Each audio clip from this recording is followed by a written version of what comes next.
What the buck is up, every pony? Hello. Hello.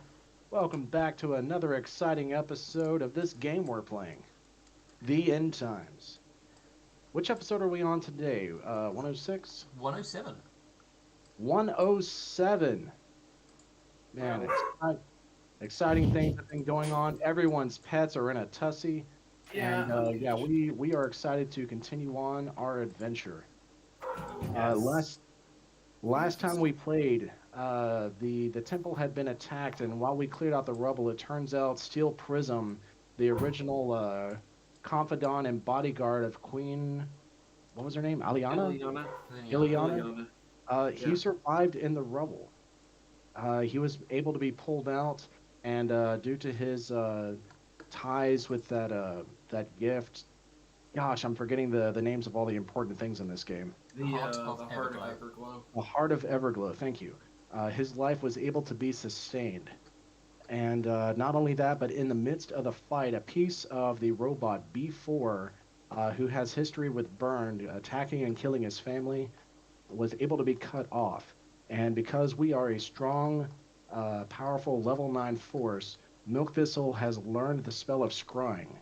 And we have an opportunity to scry on both the robot B4 and even the queen herself to discover where she is hiding so we can recover her body and possibly even the robot himself. Hmm. All correct facts. I believe we are started. Everyone basically uh, leveled up previous game, and you guys rested, and you were preparing yourselves ready for the day. And you would all have just woken up in Opal's Tavern, as some of the buildings, what some of you stay at normally, is currently a little bit of a possibility of falling down, so it's not safe to stay in at the moment. Alright. Yes. Real quick, Burned is gonna do his deal for his order. So let's see. That is for temporary damage. No, non-lethal. That's what it is. Yeah, it's always non-lethal. Yeah. You beat yourself with like chains. yeah. He just beats himself with the chains that is just like it will be heard all the way down the hall. It's like, what the hell is he doing in there? And why am I not invited?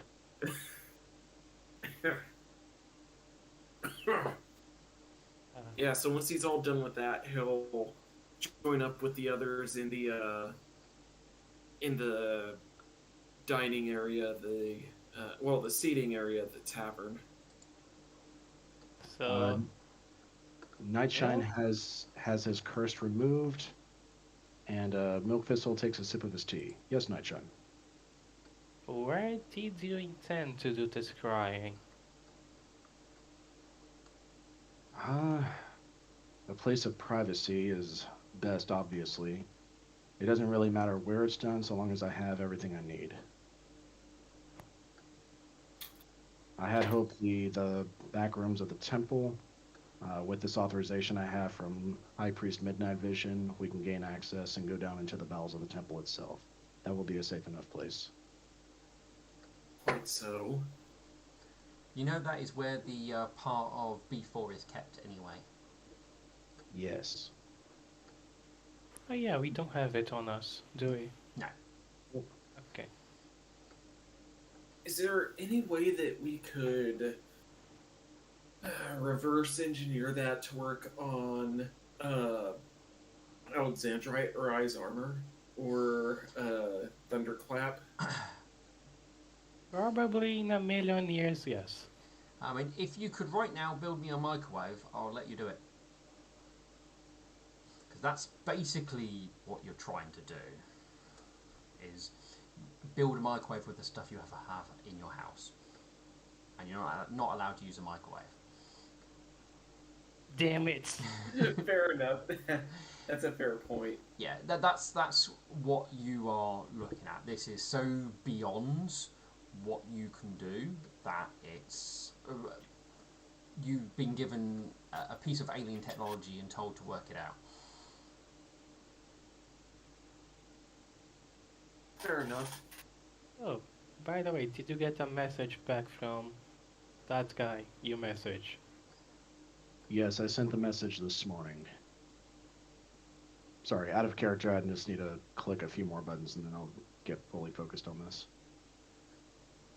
I do need to go to absolutely everything to see if my order has come in. We could do that first. I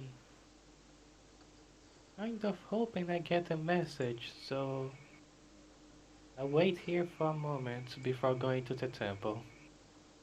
Okay. Which Did Nightshine, did you have a message for me to send? Because I honestly can't remember.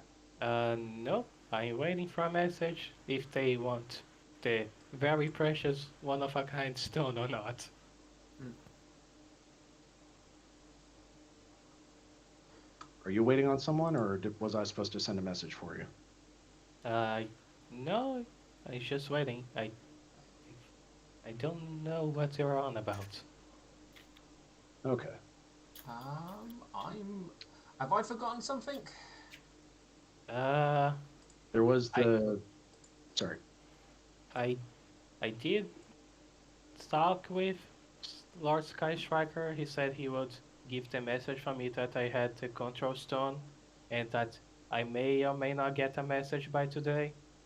Oh yes, from the general because you wanted to have a word with him, didn't you? I wanted to give him the gemstone. Or boulder. Yes. No, that's fine. It depends on how long you wish to wait for before heading out. I would wait half an hour. So, All right. that's Well, probably enough time for everyone to like have food, breakfast, that sort of thing. Mm-hmm. I mean, I would give Milk half an hour to go grab the the thing, and then before I actually leave myself. Okay, so okay. So yeah, Milk Thistle will travel to absolutely everything this morning. woo, okay, Uh, I'll give you 10 minutes to get there. So you have you go to enter in, and the door at the moment seems to be locked, but there is you can like knock on the door or something like that, but it is currently locked.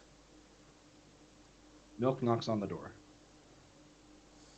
Uh, you're left waiting for about 2 minutes, but then you see a face appear at the door as they kind of pull back the curtain which is in front of it. Look at you, and you then hear the sounds of the door unlocking. Oh, you're. He looks at. Well, he goes to look at the. I realise he's in the entrance hall, so there's a curtain in the way. So he goes, "Oh, you're a little bit early, but not to worry. Come in." Thank you. And he walks through his path well, the clear path to the front counter, which is a bit of a mess.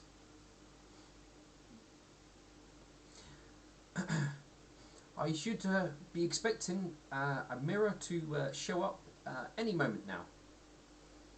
They said they'll have it here by 8:30. That's only a few moments from now. I'll wait. He gives a nod and goes, "Is there anything else I could interest you in while you wait?" Presently, no. I just need the mirror. Understood. You both kind of stand there as he goes. He sort of tries to make a like sort of chit chat conversation. So, adventuring doing really well for you so far? It is going tremendously well. Ah, good to hear. Hopefully, hopefully you don't end up dead. That'd definitely be bad for business. If I am to die, it will not be up to me. He laughs in return and goes, "That's very true. Very little. It's very. It's not often we get to choose when we go."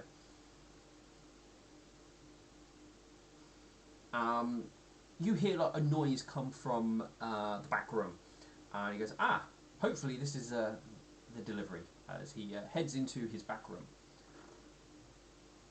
you can hear some muffled talking coming in from further inside. Um, and after a short time, he will reappear, and he seems to have a package which is wrapped in some sort of like cloth, which is tied together. So, one really expensive mirror, as he places it down gently on the counter. Milk Thistle will walk over to unwrap. So, you unwrap it. It is, as described, it is a silver mirror, which has a very highly detailed decoration. You definitely know it's based on its patterns, its designs.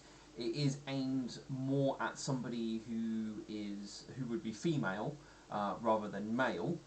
But it being a hand mirror, it's not too surprising. It is aimed towards that sort of individual.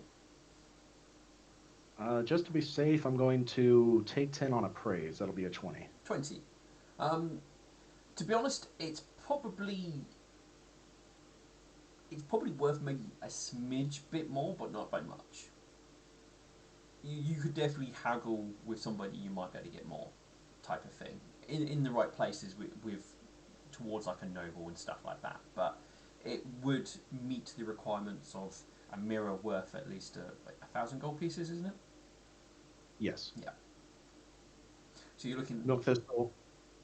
Yeah, Milk Thistle will look over the mirror, say that it's in pristine condition and what he needs, and he will start counting out 100 platinum coins. And he will place them in stacks of 10 on the counter, pick up the mirror, put it into his bag of holding, and look at the owner. I believe that concludes our business. It certainly does, unless you wish me to liberate you from any more of your cash. No, this is everything I need. Well, come back again soon. Has one other question of curiosity. Did this issue with the humans and the lockdown of the city harm your business? Or do you seem to be doing well? I'm doing all right. Generally speaking, it's when adventurers come through and when they look to buy things, it normally brings a large amount of coin. But getting the equipment tends to cost a similar amount as well. So it depends if I've got a lot of people selling and not many people buying. That's when it tends to hurt my pocket. When you look to the future, what do you see for Villager Town and Everglow as a whole? Ooh. I will have to say I'm a little bit beyond the scale where I worry too much about the future. I would say I'm very much retired. As long as I can keep a roof over my head and food in my pantry, I'm probably quite happy at this point. With that, Milk Thistle will smile, nod his head, and say, "Know your place," and he leaves.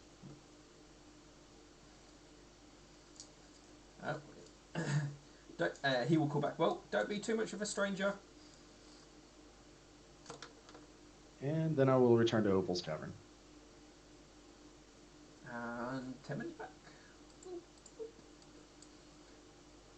This is probably about the time where you're thinking of starting to head out Nightshine, just as Milk Thistle walks in.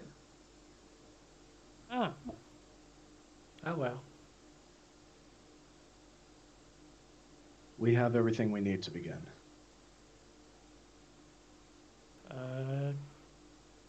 Okay, I guess. All right.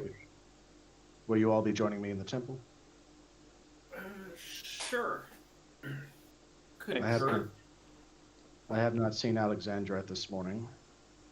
Thunderclap, if you're to be part of our inner circle, understand that everything you see, everything you hear is to be kept in absolute secrecy. If you are not capable of doing so, you can wait outside. Is that understood? Yes? Good. Let us be on our way. Indeed. All After right. you. Passing through the camp right here where the temples have set themselves up at. Yep. Uh, does there seem to be anything out of place? Any extra hustle and bustle, or does everything seem to be settled for the moment? Everything seems settled and how things are supposed to be, basically.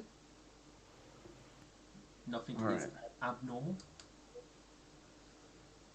Well, If Steel Prism is not at the Kara Temple, well, we want Steel Prism to be present with us.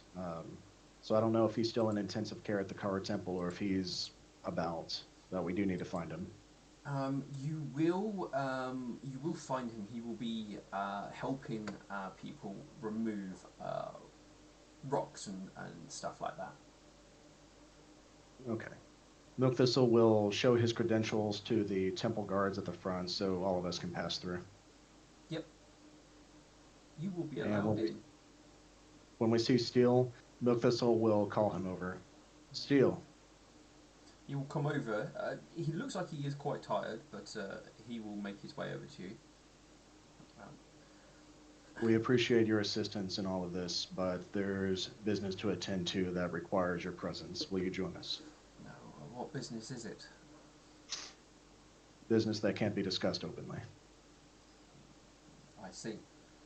Well then, I suppose lead the way.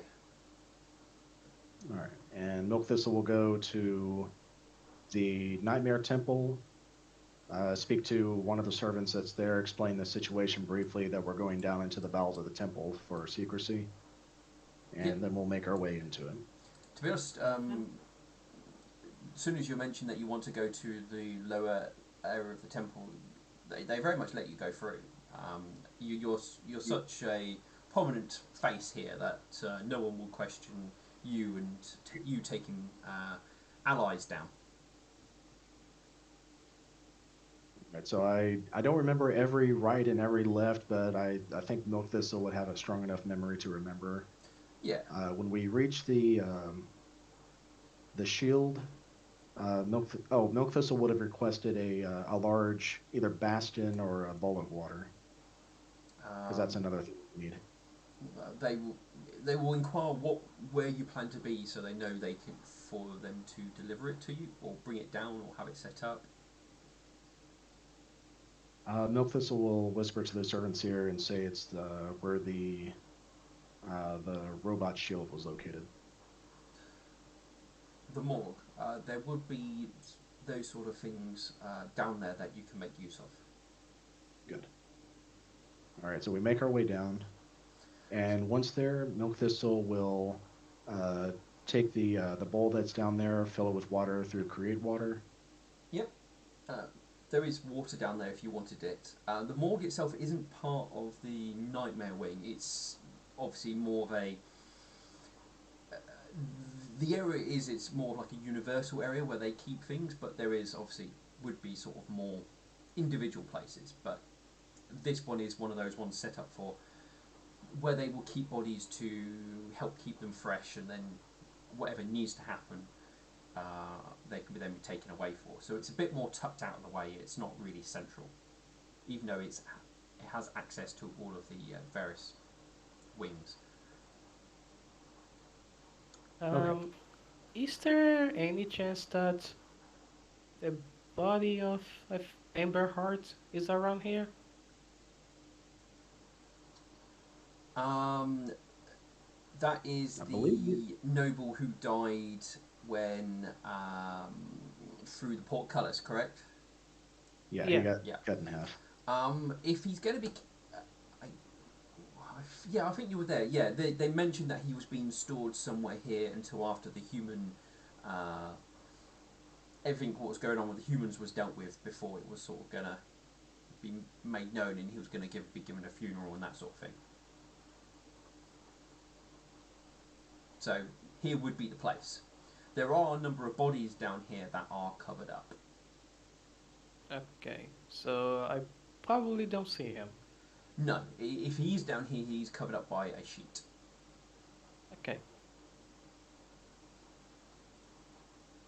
While I am making preparations, Steel Prism, I must apologize to you. And he's saying this as he's setting up the bowl and pulling out the mirror.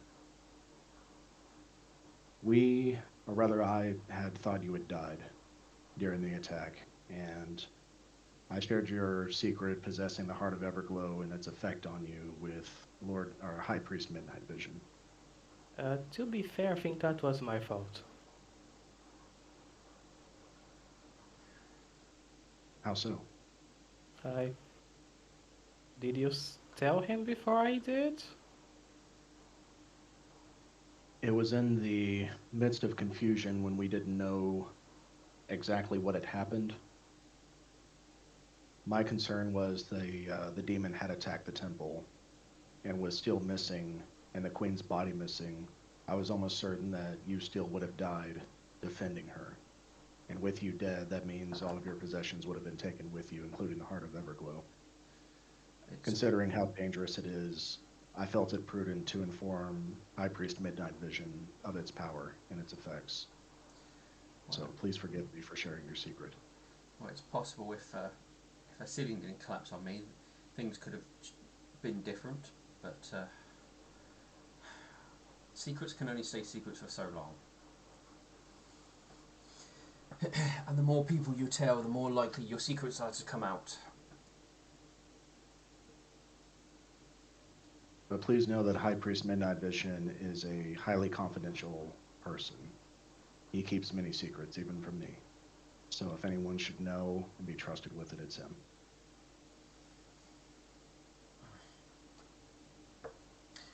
All right. I will trust in your judgment here, but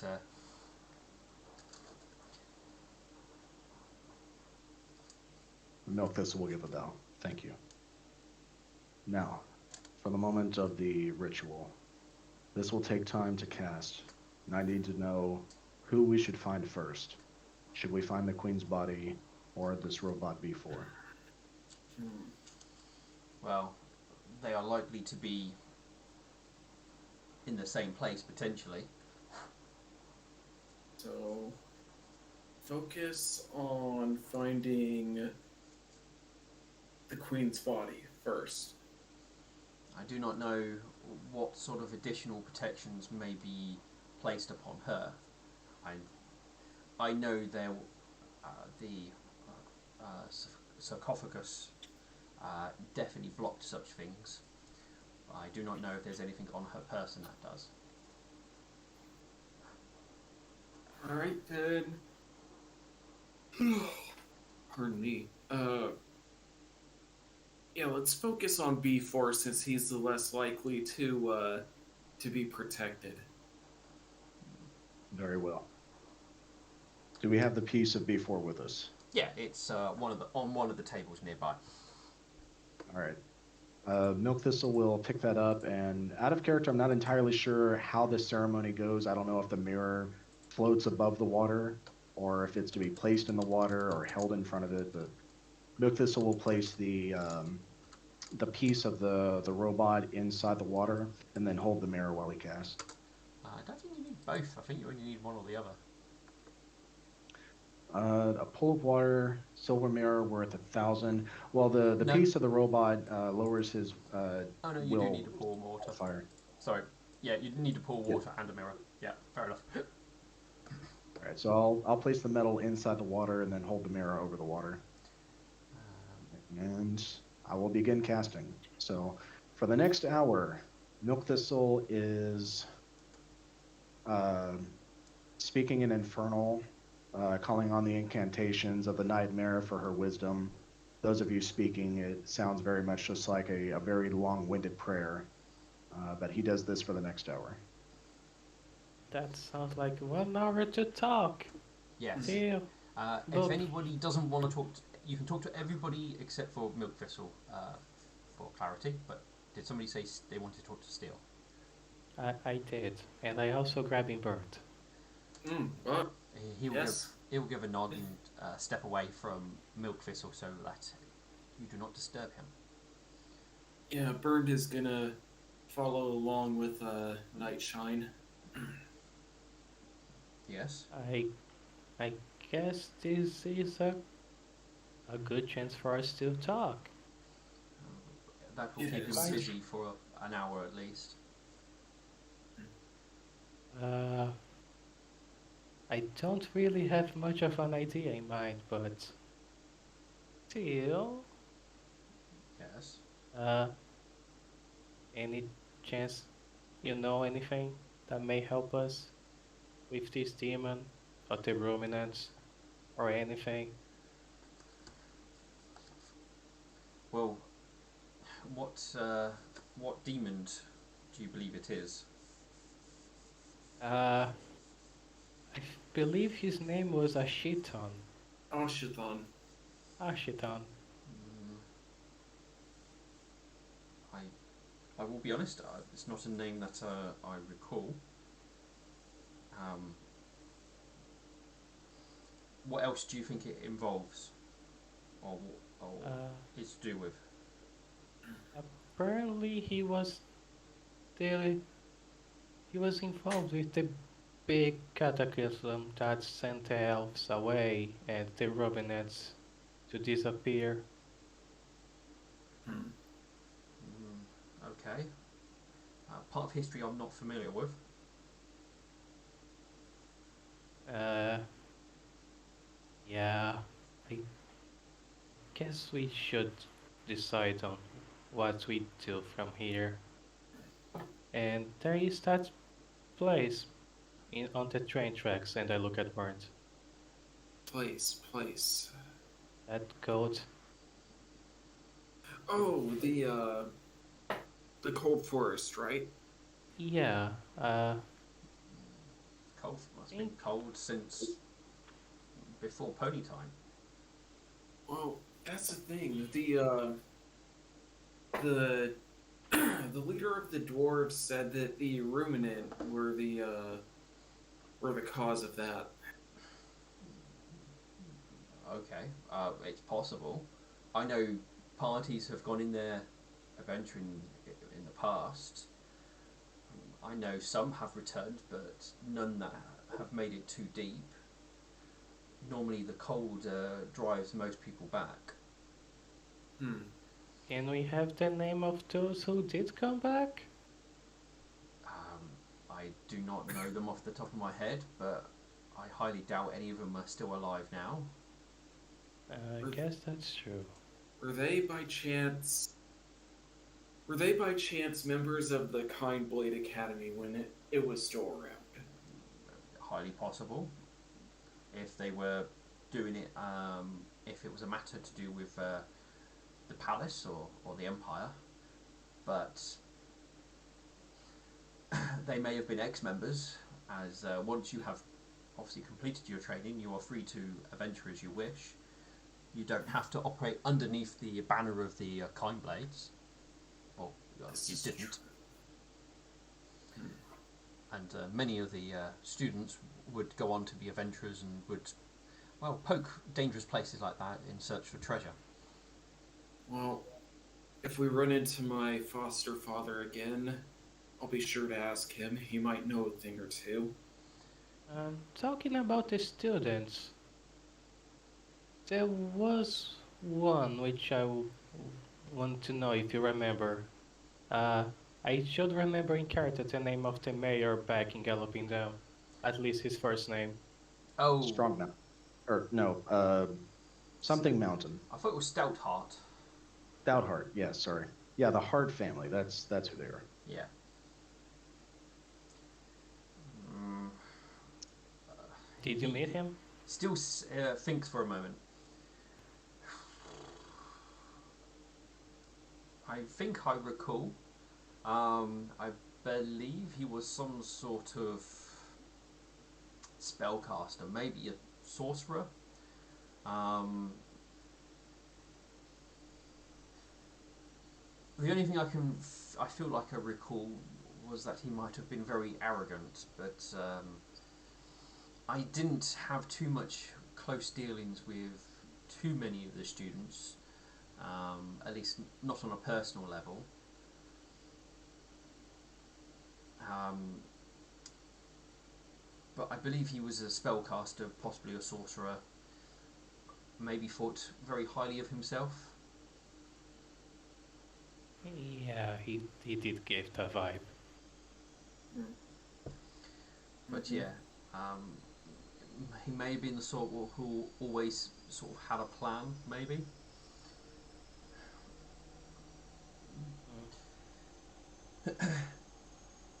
But one thing I wanted to ask in regards to obviously the demons, what sort of connection do you have? Do you believe it has with the stone? I I have only but a guess, but I think the heart of Everglow may have been a part of him at some point. I see. Do you think me taking it was the cause of his escape? Well, where did you take it from? It was an old ruminant labyrinth is the only way I think I can describe it. It was something discovered in the desert region.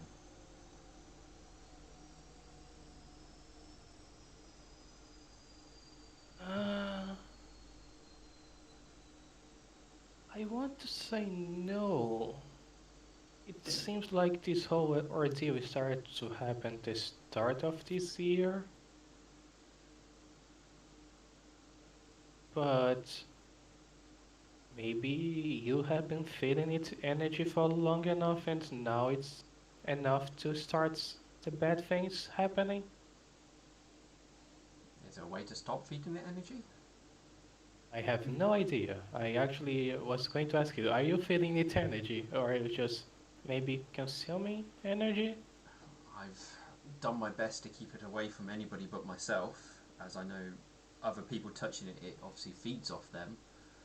And I've spent the last almost 50 years away from, well, everybody.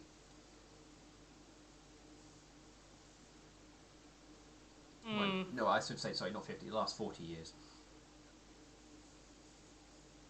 40 years. Yeah, thereabout. And Probably uh, more. Uh, I was underground for a good portion of that, so I'm unsure of the exact date. well, between the hundreds of thousands of years between the Romans and us, I guess something to do with this heart may be the closest clue we have to why it's happening right now. It's possible. Can't deny that. Then, could returning it be an option, or Uh, would that not be safe? Mm. you said it, you just found it. Well, I, there was rumours of such an item, and there was a team already exploring the labyrinth once they gained access to it, and that's when information about a potential, well, the name of the object was well, what its potential was discovered, and I then joined the expedition, and we spent a number of weeks very carefully working our way through the well, what might have been like a temple, which then gained access into the labyrinth itself, and we were trapped in the labyrinth for quite some time, going very cautiously, as some of the rooms were highly deadly. There were some teams that did not make it. you mentioned it, a temple? Well, we accessed through it through some sort of, I want to say device, which was just sort of sticking out the desert. I assumed that it teleported you or moved you to the temple. Do you recall where in the desert exactly this device was? I couldn't say.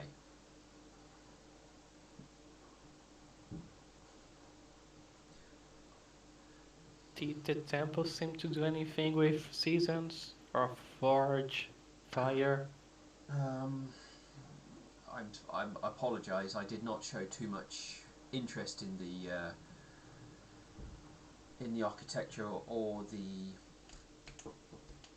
archaeological side of things. I was a bit too focused on the heart at the time. Fair enough. I only recall various things. What did mention the heart of Everglow, the rulers, or well, no, the ruler of the ruminant was like a symbol of power for them, and obviously grant them life or eternal life or long-lived life, as well as healing to those who could touch it. I believe there was many warnings about entering, and basically telling you to stay out or warning of obviously great evil, peril, that sort of thing. You know, the standard things what most ancient places generally give you to try and keep tomb raiders out. Dead ponies tell no tales. There be dragons. Yeah, That sort of thing. you know, as far as I could tell, the most standard don't come down here, leave our stuff alone type thing. I'm sure I'm sure there was more, but like I said, I wasn't too interested in that side of things.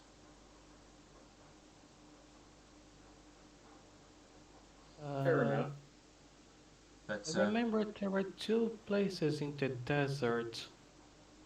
One of them was where we found the pillar of absolute evil. We didn't check the other one. That may be where this teleport thing is. I mean, the the teleport thing was like a black. Was it black? I, it was some sort of obelisk, I think, with strange writing on it, which I believe was I, ruminant. Wait, I'm going to give a description of the huge pillar that Lightning touched. Um, it still gives a sort of as a thinking goes that might have been it. Like I said, perfect. Humanoid. it was some time ago. Hmm. It was very evil. Uh, Maybe I don't it's recall any evil when I was there. yeah, maybe it's been corrupted.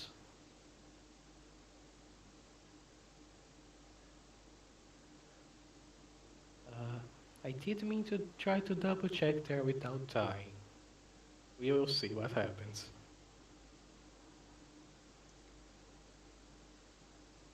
I see. Uh, on the other roof, Nishan says, taking a look around this. Is anyone listening to our conversation? You're in the morgue, so unless the dead are listening, you do not see anybody else down here. Okay. Barnes, I wanted to ask you about the Dwarf Queen. Did you Yeah. have someone in mind that you thought would be a good idea For a leader? for a new emperor or empress? Yes. Well,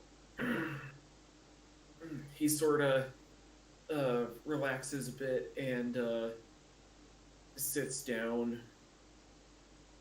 I was thinking there are three in mind. Well, four if she was able to actually journey with us, and to be fair, with her condition, the ship is the best place for her, at least for right now. Uh, Four I had in mind were Crystal Heart, Alexandrite, Steel, and Lightning. Still sort of gives you an odd look when you mention his name. You're more full of wisdom than I'll ever be, so Maybe full of he's wisdom, and I would be the sort who would be able to leave an army into battle, but not not run a country or a empire. Well, you do seem to have an eternity of time to learn. mm-hmm.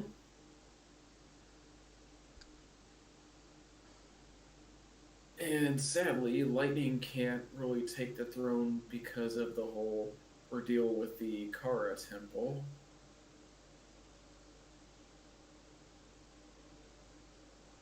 Well, I'm still not sure how I feel about Crystal Heart. I think Alex could be a good leader, but I was also hoping maybe somehow convince Lord Skystriker to have more of a bite, as to say. Hmm. Hmm. But I understand that you don't want to do it still, but it would be a very good choice because you have some experience. I mean, I was uh, I was in vicinities of things and heard and watched much, but my expertise were more as a seen as more of a bodyguard or marshal in military matters rather than actual ruling. This is true, but you were also there during the talks and the conferences and whatnot. Yes. I Hey, I have a good idea what Eventual Legend says pulling out his diary.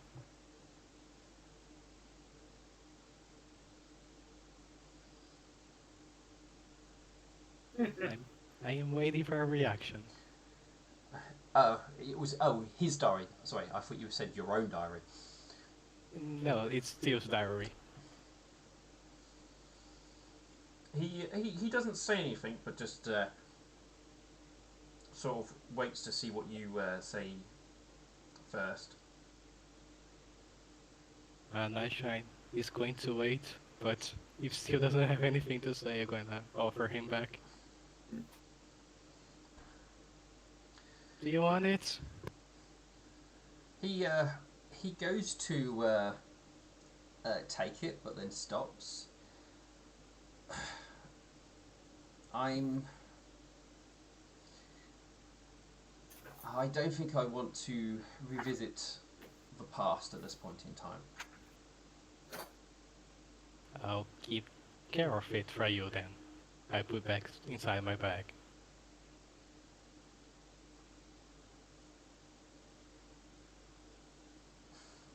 But yes. Uh, it would be best if we could get someone decided quick so we can take them to the dwarf queen and start getting help as soon as possible. Well, whoever whoever you try and put into power, they need to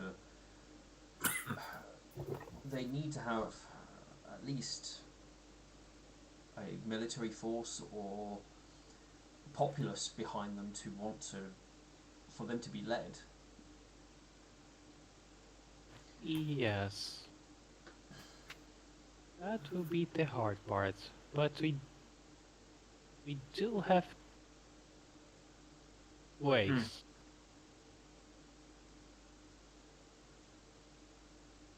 I guess it's a matter of picking at this point, or letting them pick themselves. Mm-hmm. I would avoid that. When the Queen died, that's basically what the students had tried to do, pick for themselves. It turned messy, and then they divided the empire between themselves, as far as I'm aware. Why not allow the public to decide with a democratic vote? I don't have anything against it. It's not something that's ever been done, as far as I'm aware. There was no public vote for the Queen, and I'm pretty sure there hasn't ever really been a vote for any sort of ruler. Fair enough. Well, if we do ask the people in this city to vote, um, it, it, yeah, I don't know how it would work out. Yeah. I don't think they would, maybe they would pick Lilipad, but they may pick Lord Sky Striker. I don't think they're going to choose that noble who just got his title 1 month ago. Well, This is true. it, it depends on people's viewpoints on matters. If somebody says something and other people believe it and it's what they want, then they may choose them. Or, I don't know. I suppose there's less chance of bribery. You can't bribe an entire populace with money.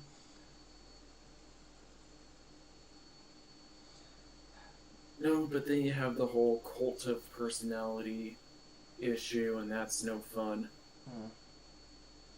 But I don't know. We'll have to cross that bridge when we get to it. I've never been in a position where we've had to. Well, that's a lie. I was in a position where we had to choose a leader, and we chose to not. We chose the option of not choosing a leader and trying to convince the public that the Queen was still alive, and it didn't go well. Well, it went okay for about a year, then things fell apart.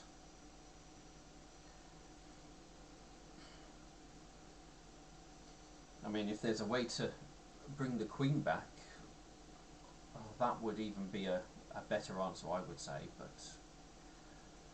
that is Maybe not possible. Sorry. Do you think a wish spell would be able to work in that regard? It was tried. I assume the thing you have is an artifact, then.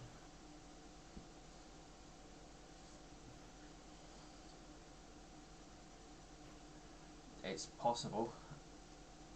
I know I attempted to destroy it a few ways, but it seemed to be impervious to damage. Can I try spellcraft to find out how to destroy it? With artifacts, not something you can learn by Spellcraft. Okay. You need something like legend, lore, or something like that to be able to work it out. Which is a type of spell. Okay, I will ask you, Burnt, how would you feel if Lord Sky Striker, who seems to have a real heart for people, were to say he wanted to become the Emperor? So he has a heart for other ponies? Well, when we got here, he was he did seem like the one person in the council who meant well, while the others seem to be trying to survive. Well, I could say that Lord Skystriker is he is a, from what I can tell, he's an honorable sort. Has his heart out there for the citizens. Honestly, I'd be fine with him or.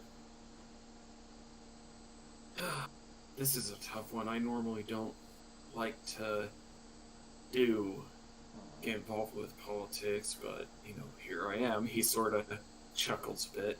Well, the little I've seen of Lord Skystriker, he does seem to mean well and what have you, but he does not seem to be the strongest of will, and may not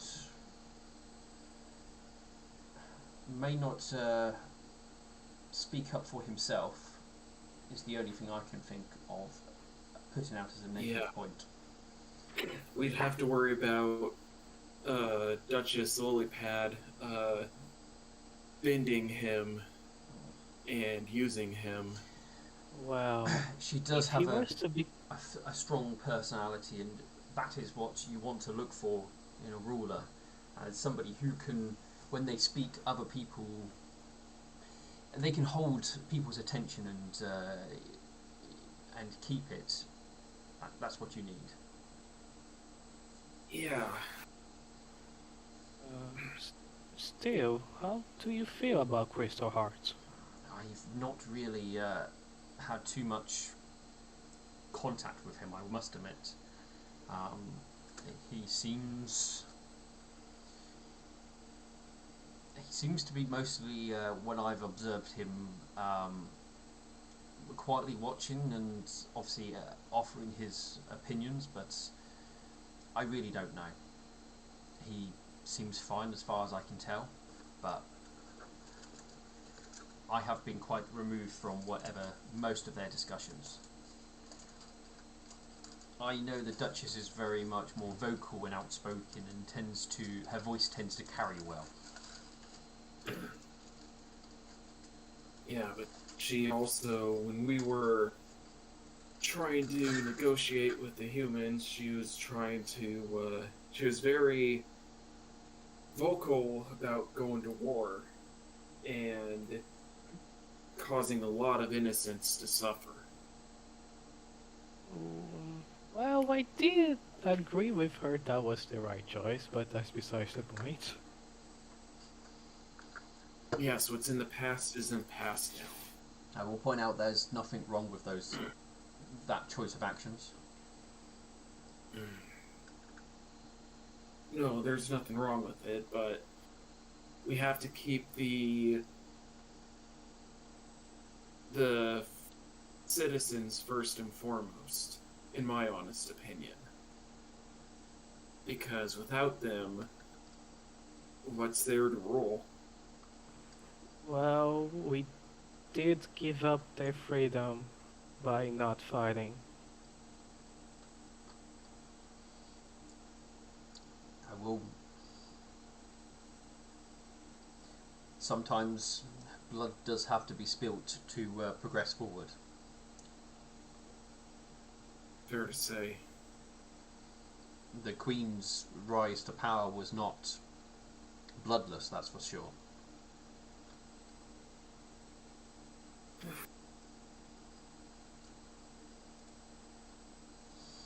Well, but like I said, if those are your only options, I mean, have you looked? There may be other options elsewhere outside of Ville. I do not know if you visited any other towns or cities, if they have any strong candidates.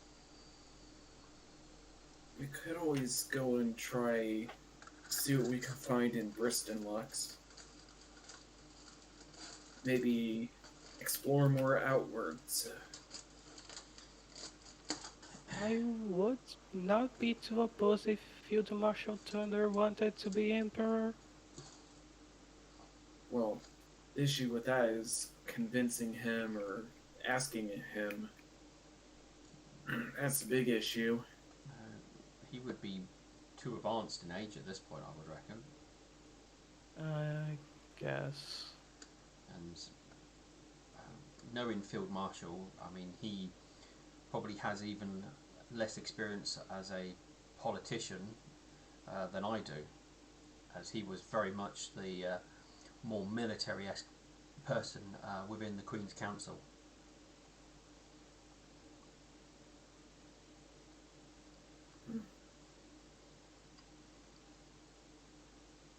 I, I gotta turn around to the NPC. Uh, you, Mr. Thunderclap, you also traveled around. Do you have someone in mind? Well, he goes, I've not really been looking for this sort of thing. Um, I mean, I've run into all sorts, but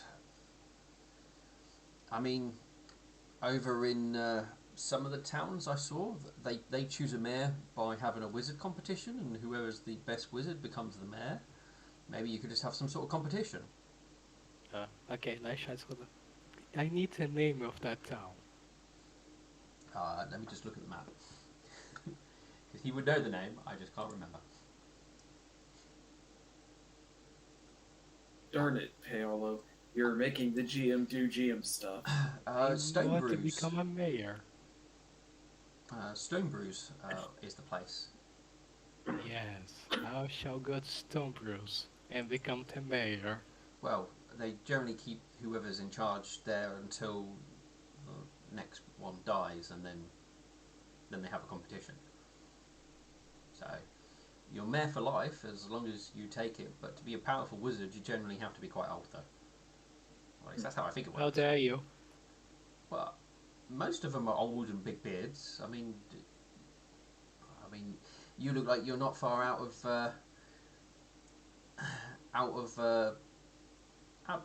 puberty. I have been through a lot. Yeah, haven't we all? Yep. But I guess I'll grow a beard. I'm sure they made a tonic for that. Probably doesn't work, but I'm sure they made a tonic for that. I have heard rumours that one of the islands off the coast apparently have like some sort of like mini kingdom set up. I mean, they're only rumours, but that's about it. Perhaps that person might be up for the task. Do you recall which island it was? Oh, I just heard it was one of the islands. It was just a rumour. I don't know Fair which enough. island or where or anything. You know, you hear things travelling, and I know it was. We were in Cerulean Tides, and it was something what somebody said there. So, was it said? Was it Port Mer? I think it was Port Merhart. And Sounds about right. I think we overheard. I think there was some humans there who were coming via ship to deal with the Royal Fleet. Was it? Was it Royal Fleet? I can't. It was a few years ago now. I mean, I was like fairly drunk because we've not long come back from like our first little adventure. Ah. I guess we have a thing in common. Well, we were celebrating. Yeah. Let's celebrate one day. Sure. Well, still gives a little bit of a cough and goes, I think we're getting a little off topic here. Unless... Alright. My apologies. No, that's fine. I mean, it is good to dwell on better times, but... I actually don't think I have anything else to say. Neither do I. Uh,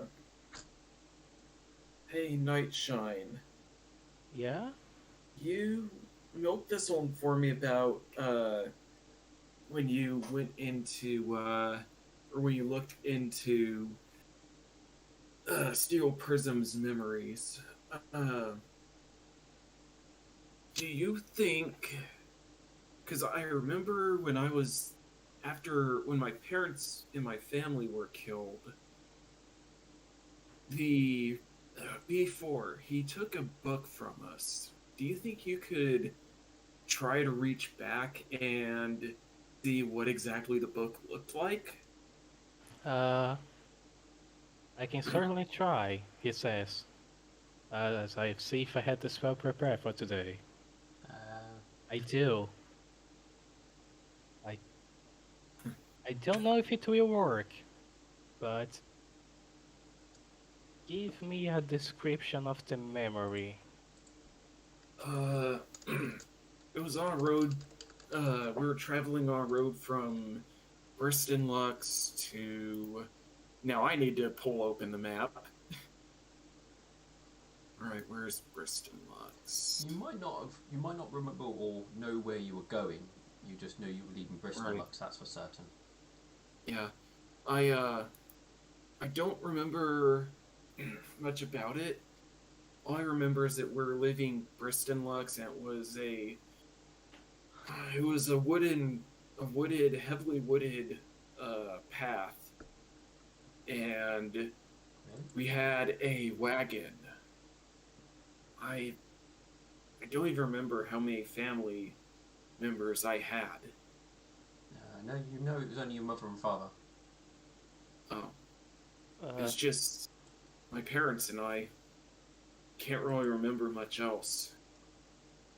if it is a memory, I can see. And I think that's as good as it will get, as Nightshine's guests share memory, and Boobs burned to view one of his memories. Alright, Bernd, you can choose to willingly fail this I save. choose I choose to willingly fail. Yay. Right, you momentarily link your mind with the targets and share a single memory of no more than 1 minute. Um, you can show the target one of your memories. Uh, show the target one of. Okay, so as he starts thinking of that, basically you touch him. So what you get a memory of is burnt in the back of a wagon. You've got lots of like supplies and stuff. There's some piles of books, um, and you can make out some ponies talking just on the other side of the wagon, and something obviously pulling it. Um, there's a momentarily sort of cry of surprise from the people outside, um, at which point you hear a mare then scream, and the wagon itself gets launched off the ground. Not like massively, but like it's knocked over. Burn sort of goes tumbling, and the sort of canopy roof breaks off, and the contents kind of all goes scattering across the floor. Uh, Burnt is hit with something heavy, and they are. It's not like fully crushing, but it's basically making things very difficult. Um, you then sort of it's all the memory at this point is kind of very hazy, almost like Burnt has struggling to remember it. Like he's probably either fading in or out of consciousness, or received an injury to his head, so he's having a hard time focus. So everything gets a bit hazy. Um, you can make out what you believe looks to be B4. He does look a little bit different to what you recall him seen as, but again, you're not too sure if this is to do with burnt or if he has slightly altered. um, and he seems to be going through the books and the various things there. Burnt then gives a cough, which then gets B4's attention. He seems to be holding something in his like cloven hoofs, able to sort of grip and pick things up with. And he walks over to Burnt and looks down at him. And at which point you realise why he looked a little bit different, as his antlers suddenly then come out of his head like red hot energy, and they horribly scar burn down the side where he has his horrible burn on. That is the moment the memory will end. Roll me perception to see if you can pick out what book he was holding. Ooh. Yep. It's difficult because given Burnt's condition. So it's difficult to tell. Do I get a +2 from being near my familiar? Yeah? Because your familiar is near you, isn't he? Unless you set him off somewhere. I going to challenge fate. By that I mean I'm going to use a hero point for +8 on this roll. Okay. And I suppose this is blind. Yes. How dare you? Because if you really fail really badly, I might give you a wrong answer. Well, I think I'm using a hero point. There we go. Have you already added in the +8? I did. Are you gonna do you have your D6 thing? It doesn't work on perception. Ah, Yeah. No, that's fine. I just needed to know if I was going to add on the +8 or not. Okay. You don't make out all of the words, but you can pick out a bit of it in that. Let me just bear with me while I quickly check what one will be the most juicy to give you. You know, I just realized could have just cast this multiple times until I get it.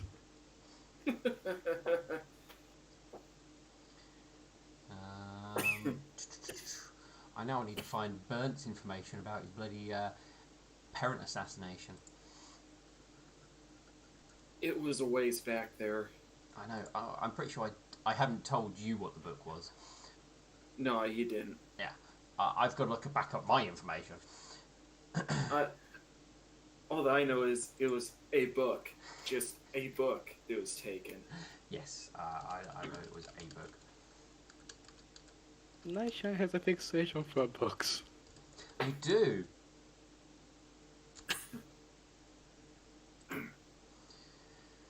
Da-da-da-da.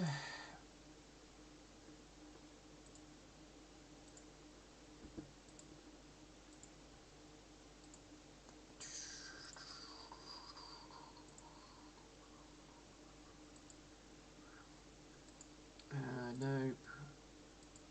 Not here.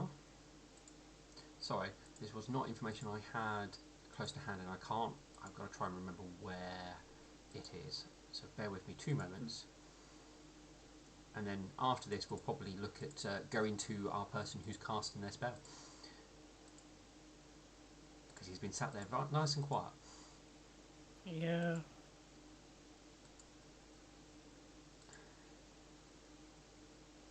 I do want to point out, Nightshine will see your memory, but you don't feel anything happening. Yeah, Yeah. you don't relive the memory or anything like that.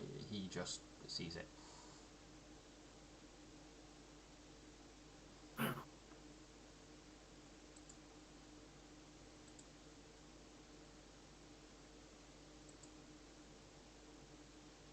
Man, I gotta draw out what this scar actually looks like, because No, not that. That's how you get a cool scar.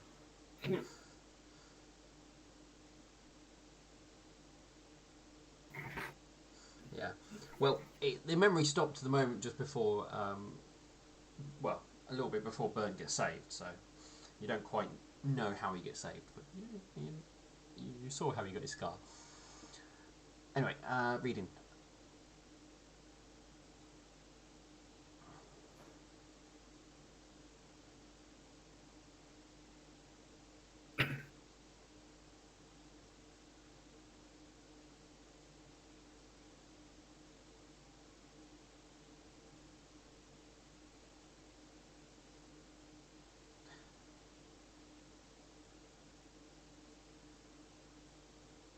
Ah, right.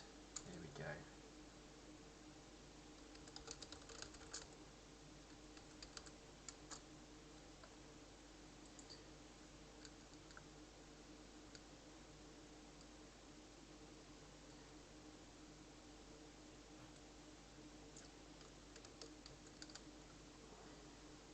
You will pick out a single. Well, I'm going to give you two words.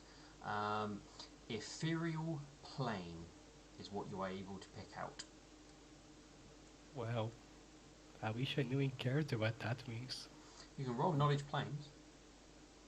Uh, I mean, I know out of character what that is in this place. Yeah, I know, but Uh, you can roll knowledge to know what, and I'll give you more information about the ethereal plane if you uh, succeed. I'll give view with a 1d6. Yeah, should. Yeah, so you would know that the ethereal plane is a ghostly realm that exists as a buffer between the material plane and the shadow plane. It overlaps each other. A traveller in the ethereal plane experiences the real world as if they were an uh, unstable ghost and can move through solid objects without being seen in the real world. Strange creatures dwell in the ethereal plane, as well as ghosts and dreams, uh, may of which can sometimes extend their influence into the real world in mysterious and terrifying ways. Powerful spellcasters can utilize the ethereal plane in spells such as blink and stuff like that. There is still there's still a lot of like elements of uh, what actually fully is in the ethereal plane and how far it extends, if it's just the material plane or if there's anything more on top of that. But that is what you are aware of. Uh, about the shadow plane, is it an evil plane? That will be enough to know about the shadow plane. So uh, the this plane is the eerie and deadly shadow plane is a grim, colourless duplicate of the material plane.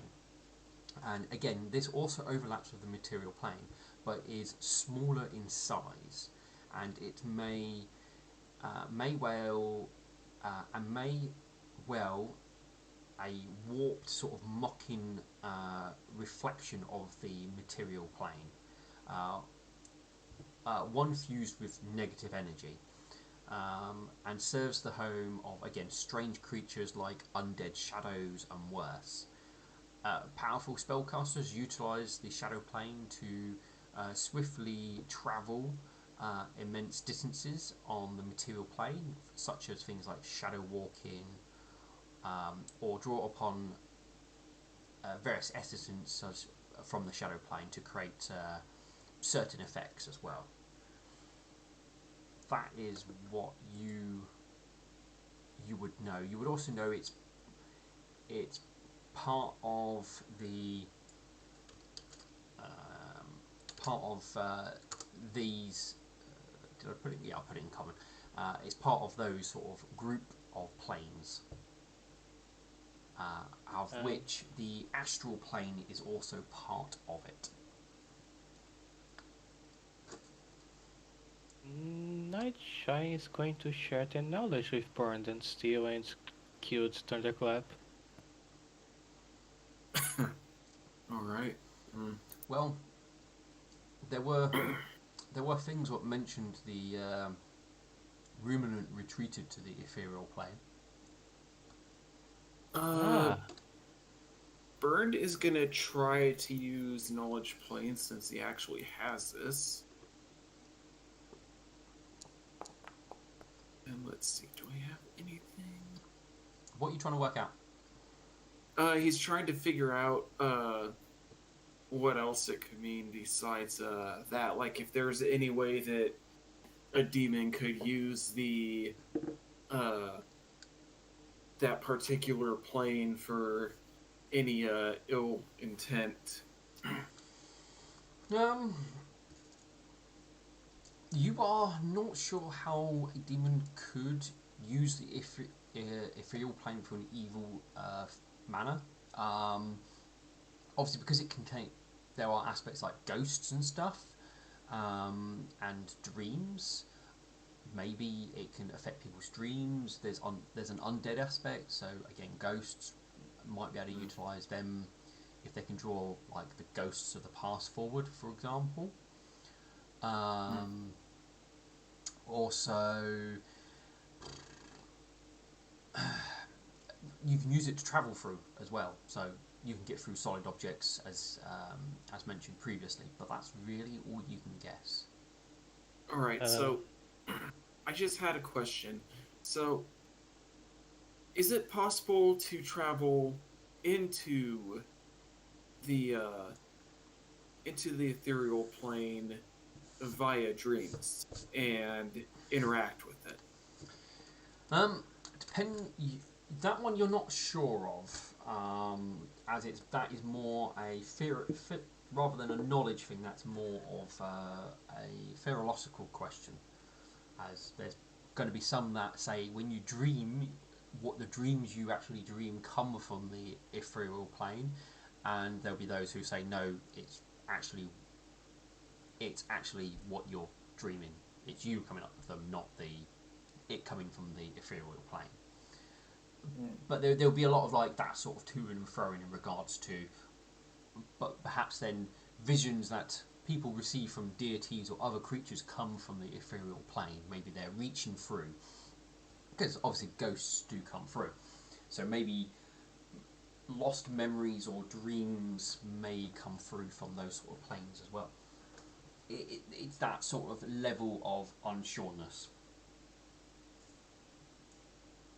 Fair enough. I do want to point out, I don't really think that demon is on the shadow plane.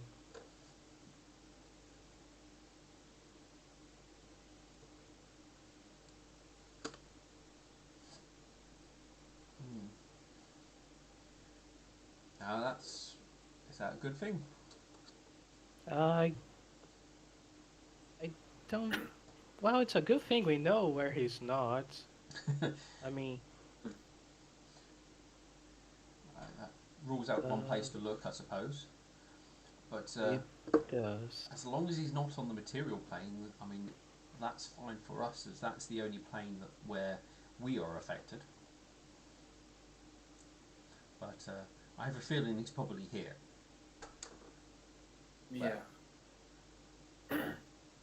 has connection to the material plane. Nice. Huh. Maybe that thing which you used to teleport, it it was connected to the ethereal plane.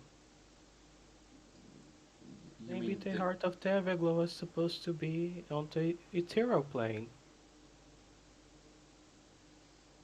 I mean, when I found it, it was very much on the material plane. Well, I believe. Oh, I see what you're saying. I believe the experts believed we teleported somewhere else within Everglow, as there are ways of checking to see if you have moved planes, something to do with frequencies, and apparently it didn't have a different frequency. I see. So I'm quite certain it was Everglow. Um, if you find yourself there, don't try and teleport out. Why? Um,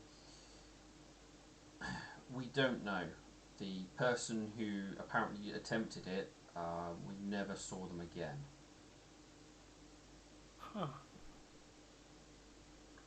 I guess no one tried teleporting in. No, that was attempted. They, they, it just failed as far as I'm aware. Okay. They disappeared and reappeared again, a little bit frazzled, Yeah, as well that as the people happens. who went with them.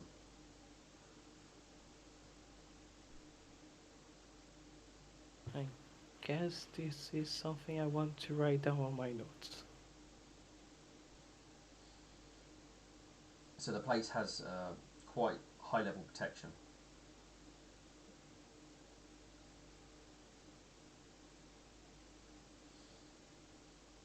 Uh, Anything else, Barnes? Right now, not that I could think of. If I could figure out how to restore my memory, possibly to get a better picture, then by all means I'll figure it out. Uh, Well, but no, until then, the aspect of hmm? what Nightshine got is probably the best version of the memory he's going to get. uh, yeah, there's nothing I could really think of. Nightshine, thank you. Yay. And he gives you a sad hug. Um, I'll let you kill him as slow as you want. He's gonna give Nightshine a hug back, and he's gonna say, I don't really. Part of me wants to kill him, but at the same time, I plan on making him suffer. Who knows how many other ponies he's killed. all right. You start hearing milk thistles sort of building up to the final final part to his ritual that he's performing. Alright then. Let's head back and watch. Do-do-do-do. Is he with us still? Hasn't run off. No, I'm here. I've been listening. That's fine. You're building up to the final sort of finale of your ritual, ready to complete it. Right. So the purple flames they all normally see that Milk Thistle conjures whenever he's casting powerful spells, they're definitely much more vibrant, as this is a more powerful spell. The flames from his body pass into the mirror, and through that you see kind of a reflection of what's going to be shown, and then it is cast down onto the bowl of water below.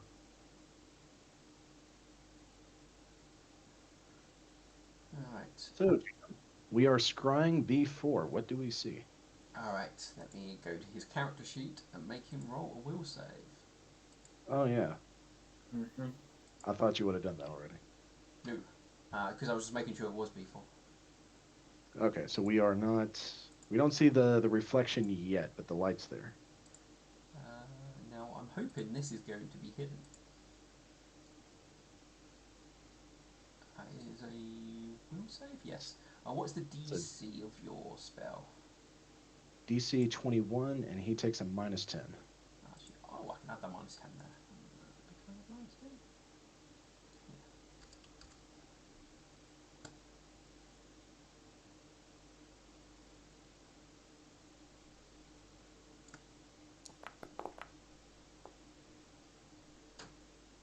And the DC was 21? Correct. Alright, so the water, no, it's the mirror you see it in, isn't it?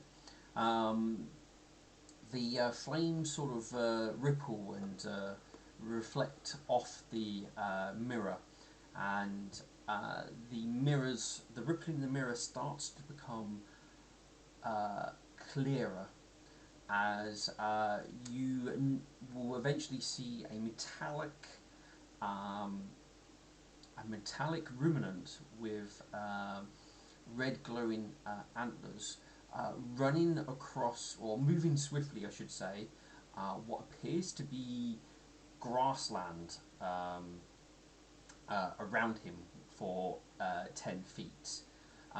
You can see some signs of damage. You can see like the odd spark coming off in a few places, and it does look like he's got some cuts and stuff to him.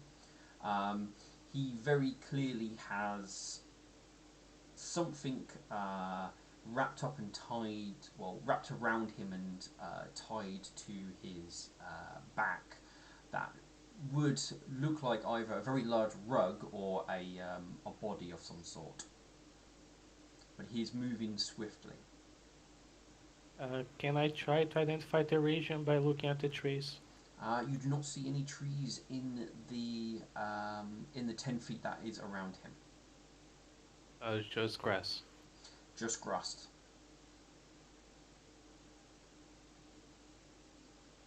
Can we tell what direction he's running, or is that not clear? It's not clear, I'm afraid.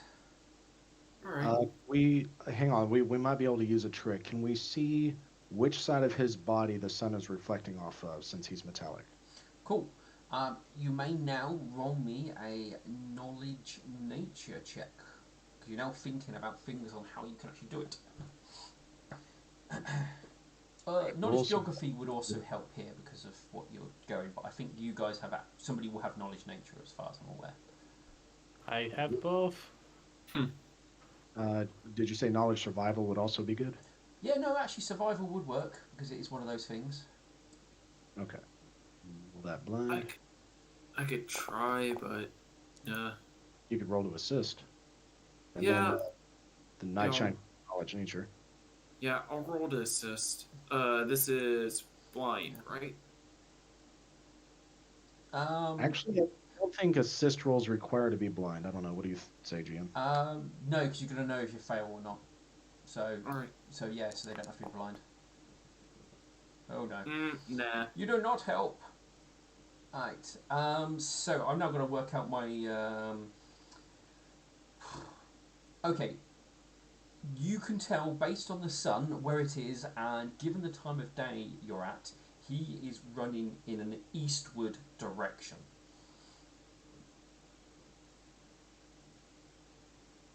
Let's see, east. We are. Where is Fieldtown? Here it is. So he has to be running out this way. He may have run south or north the days before. Yeah. So that's also true. Yeah. So he's running sort of in the east direction, which would be something like this. That sort of direction.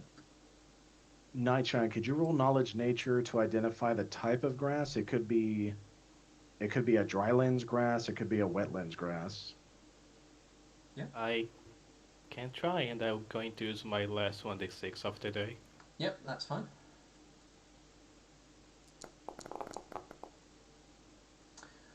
Nightshine. There was a moment where he run past a patch of flowers that you recognise, and you are quite certain that he is in the grasslands um, east of Villager Town. You're sort of like you definitely remember seeing them in this sort of area here because we were looking at. Hang on, not. I can't ping. I disabled that one. I'm gonna have to do a dot in this sort of area. Oh.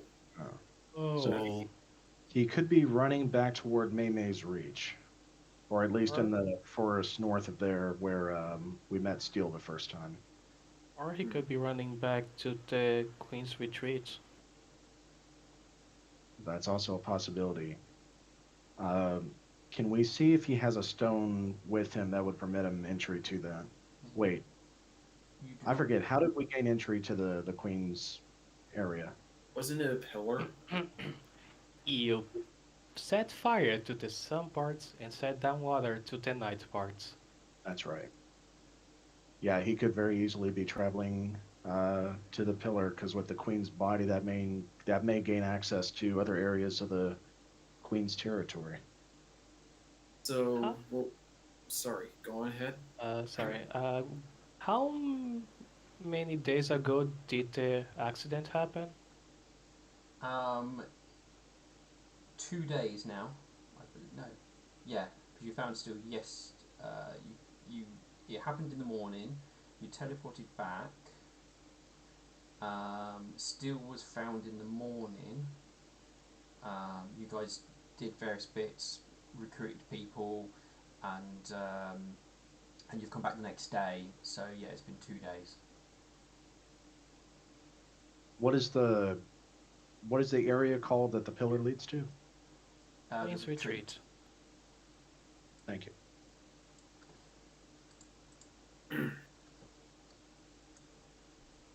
So, Night, sorry, go on. Nightshade, can we use the Mithril map to arrive at that pillar? No, but I could teleport us there with a good chance of success. How many more teleportation scrolls do you possess? Well, you see, I had a breakthrough, so I can prepare them with using only my head. But I prepared one for today, so we have one chance. It is a good chance, but it is a chance. If we can get there before it does, we could cut him off. Well, he can become invisible, and he will probably see us from afar, so he would have the advantage. I can purge invisibility. He won't get close to the pillar unless he comes out of it. How long does your... Ah, guess we could wait for him inside. Is there? That's Well, he would need to light the fires and pour the water to activate the pillar. So that would be an indication he's there, even if he is invisible. Uh, If we go into the retreat ourselves, B4 would know because there would have been a fresh fire. is Yeah. there. Still, So, still interrupts you for a moment. There might be other ways for him to gain entry, especially if he has the queen. How so? As far as I'm aware, if she places a hoof upon the stone, it will take her there. I do have an idea, and do you remember that time I wanted to go inside the Queen's Retreat? Somewhere else, because we used that teleport stone. No, not off the top of my head. Okay, so there was one time Nightshine, which is me, was like, look, it was just like the other stones, let's go in. And they were like, no, Nightshine, we must press forward. It was right Yes, after we picked out Burn, so I'm pretty sure it was this one. yes, I remember now. yeah. It was when we encountered the centaurs.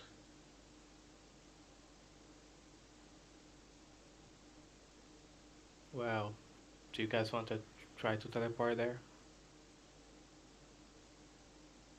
Go into a different one. Uh, yeah, this one. They go Yeah, to the same place. sure.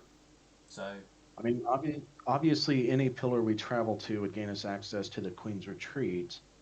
But if B4 is headed to the closest one here, east of Village of Town, why not try to catch him there?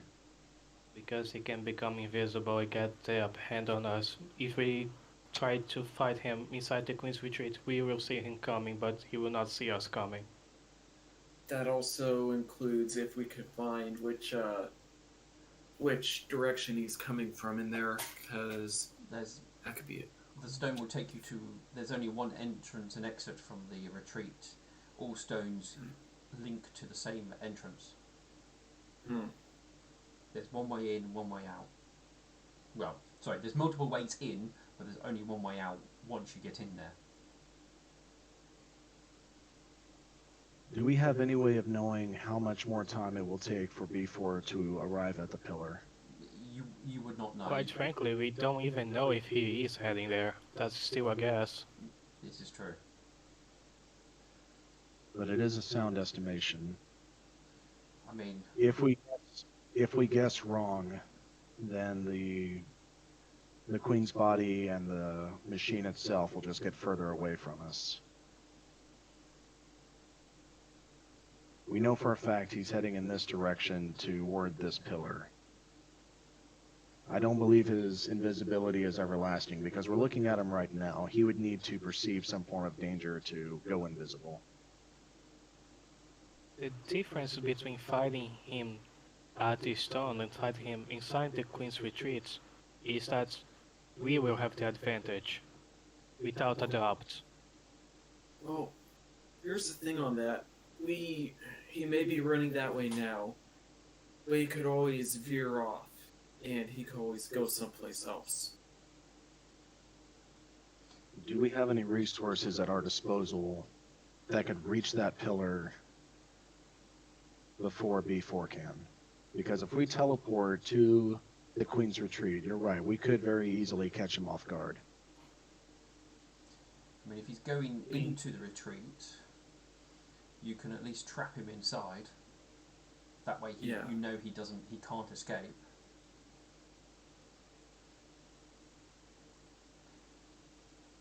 There is a. You have one of the stones, don't you, to control the doorway? I still have it, yes. I could use that to temporarily close the doorway, so he's at least trapped inside, and you know he's not going to be able to get out if he enters it. Will that also lock it off from anyone else entering? If they've got a stone, they can. Well, sorry, I should say if they've got. Depends on what type of stone they've got. If they've got one of lesser rank, then they won't get in. But if they got one of higher rank, then they will. Well, they have the Queen. How will that work? I don't know. I will be honest. I don't know if it was just the Queen knew of an alternative way. So you had to speak a magic word or command word, or it was just her essence or her being there what caused it to open up. So we've got a bit of an unknown factor. It's possible if he has the Queen he could get out, but he would at least have to unwrap her from whatever he's got her in if it's skin contact. Here's my concern. If he is indeed going to the Queen's Retreat, that is likely a rendezvous point. We could very well encounter the demon there. I really don't think that's how it's going to work. There's a possibility that he could be meeting someone there. That is a certain possibility. Maybe meeting Shadow, yes. Steele, is it possible to enter the Queen's Retreat from one pillar and exit out a different one? If you've got a stone, yes. Then that could be what's happening. He may not be rendezvousing inside the Queen's Retreat, but he could cover distances much faster if he's able to exit out another location. I mean, the map would be the fastest way of doing it. The mithril map, if you knew how to use... Well, we believed it was Ruminant design, so he must have known how to use the mithril map. So if he was planning to rendezvous with somebody or go somewhere further afield, you would have thought he would go to the map and activate that. Well, the question is, why didn't he use it when he got the Queen's body then?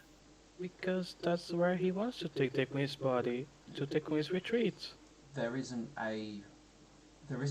We are not aware of a command word which will get you to that location.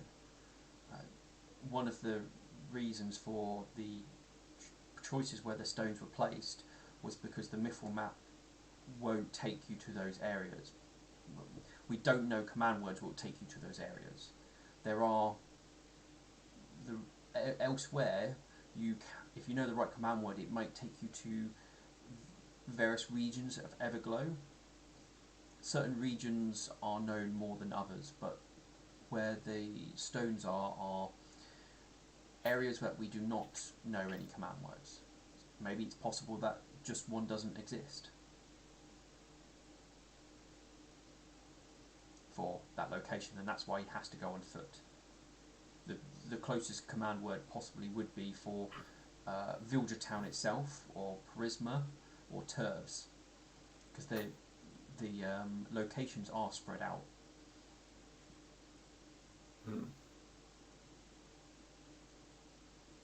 I believe Nightshine is correct. This thing is going toward the Queen's Retreat. So traveling there through a different pillar would be wise. Maybe there's information there he believes he can get access to. Then we need to stop him from doing that. Yes. Steel, this creature is very dangerous, as you know. We'll need to be at full strength. Will you accompany us to the Queen's Retreat? Well, that's the problem. I can only bring 3 other ponies with me. And we'll need to bring up androids. Yeah. Could always have Steel and my my Chaos Knights go onto the ship and have them take it over to the Queen's Retreat as well. We won't arrive there until whatever's happened is over. If you can only transport 3, that's Burnt, Milk, and Alexandrite, assuming he comes back, or the Gunslinger. Thunderclap. You can spend a hero point to increase the spell level by 1 and be able to teleport 1 more. Or is it every 2 levels? It's every 3 castle levels. Oh, every 3. Oh, okay. Alright. Bear with me. I'm just checking. Did I update Steel's stuff? I know. Oh, I did put some stuff in here. Assuming we're going to bring Alexandrite, then it should be us 3, so that way we're moving as a party. Yeah. Thunderclap could remain behind and continue training your Hell Knight recruits. Yes, that's what I was thinking. Thunderclap, would you be up for that? Steel does have a scroll that is a slightly higher caster level that will do the caster and... I've got to check because I haven't... let me just check the Hero Labs. I don't know if he's used that one already or not. I haven't moved it over, but that was probably ages ago when I wasn't aware of how you made scrolls and stuff. I don't believe Steel has used any scrolls since we've met with him. No, I'm not, because you guys prevented the big kaboom, which would have potentially made him use one. Still, here we go. Still, no. Campaign, here we go. I'll be right back. That's fine. I have so many versions of Steel, I've got to make sure I click the right one.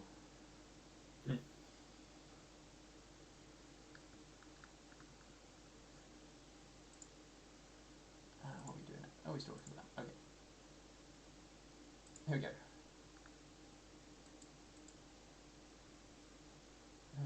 Open. Why is it? There we go. Hero Labs. Items. Is it under gear? Under magic. Wand. Scroll. Oh, hang on. They're all. Oh, it's all in one. Alright. Two of those, three of those.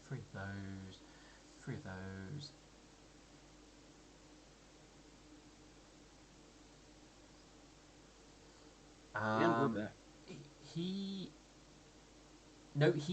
does have a scroll of teleport he could give you, or he could potentially cast himself, which would, it is a level 9 caster level as well. Yikes. Well, I guess you can bring Thunderclap and 2 more people? Do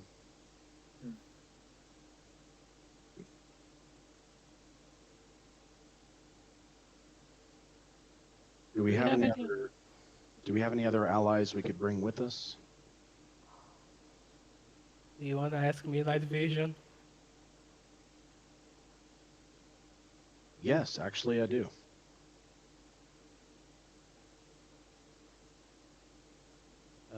Okay, that should be the time Seal needs to find swords.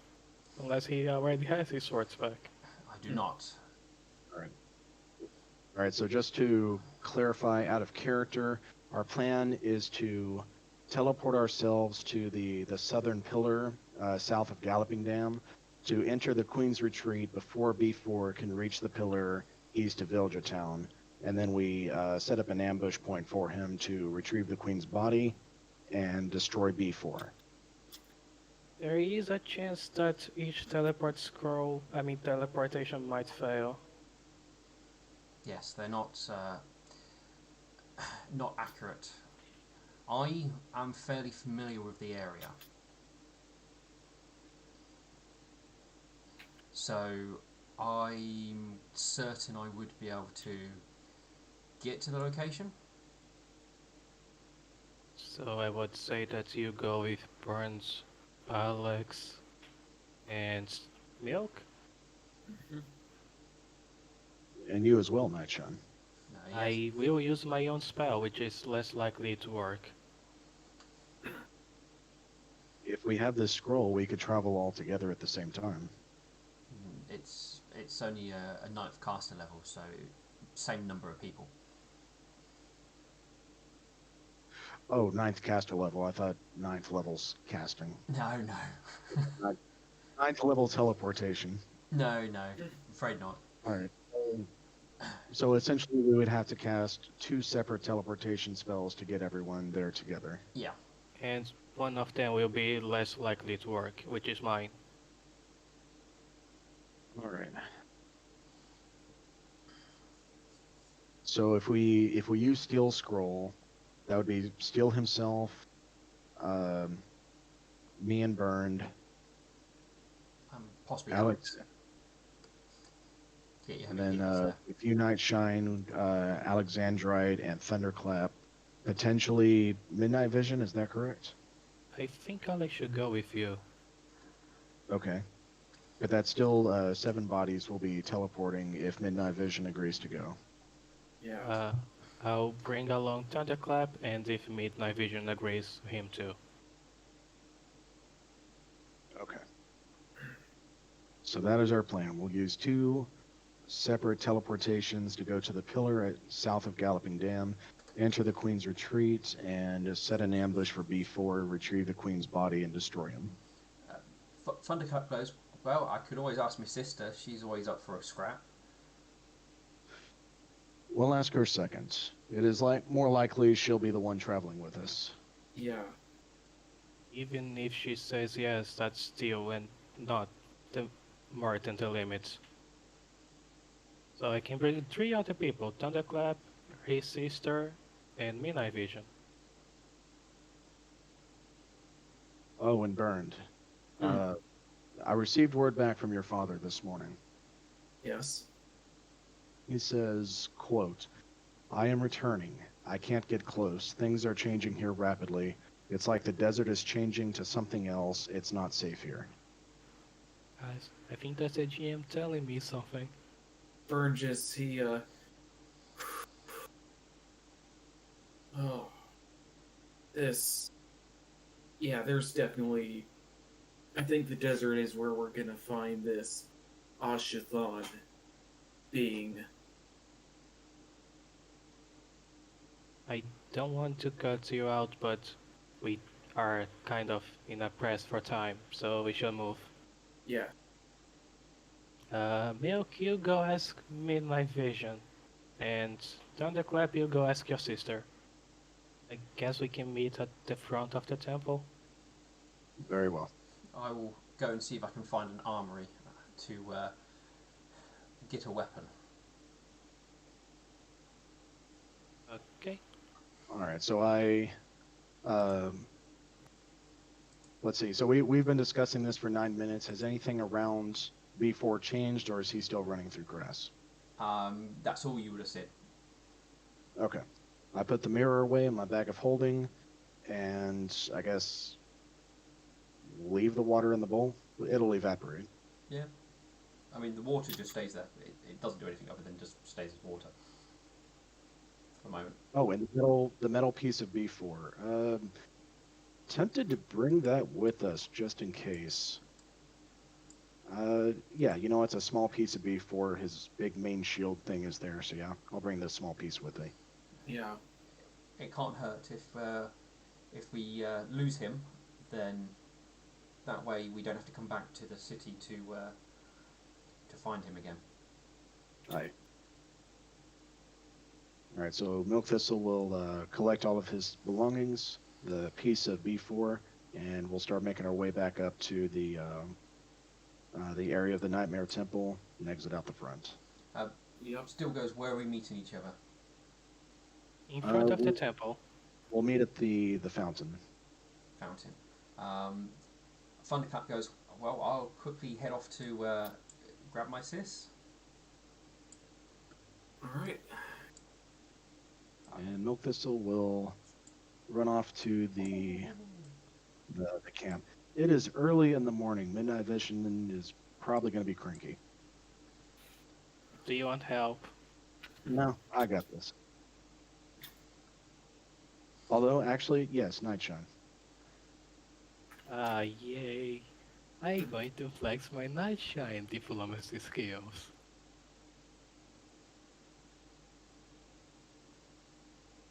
All right, Burn, you should probably take a moment to give instructions to your recruits. Yeah, he's gonna be taking the moment to to gather his recruits, and he's gonna tell them, or he's gonna instruct them, order them to keep training while he's gone. Once he gets back, he will be relieving them of training, and they shall be able to take their leave for the day when he gets back. He's going to have them also do some endurance training practices and what's a good one for environmental training? Milk. crawling through the mud while keeping your head above water. Get used All to right. being.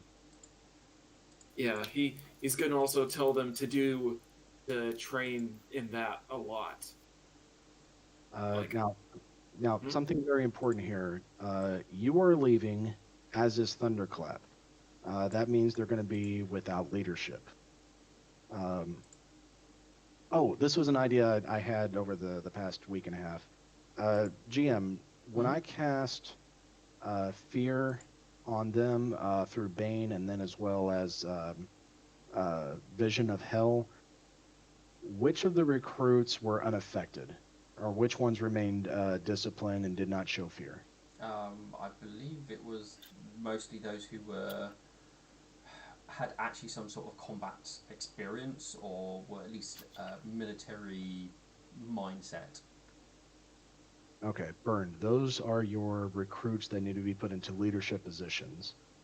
So I would recommend selecting one to be over all of them, probably the most experienced military leader, and then select four that are, also well disciplined and not showing fear. Those would be like the mid rank, and have them take over the training schedule until you return. All right. Uh, yeah, he's going to do that. Can I get a list of their names and training, Um, like their experience? so most of your recruits and stuff, you've basically got how many did we work out? It comes down to was it Like six, I think. yeah. So 5 or 6. I think it was 5 or 6. So you've basically got six miscellaneous followers at the moment.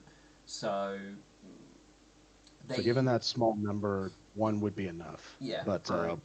maybe two. All right. Yeah, he's gonna put two of the ones with military training and experience in charge while he's gone.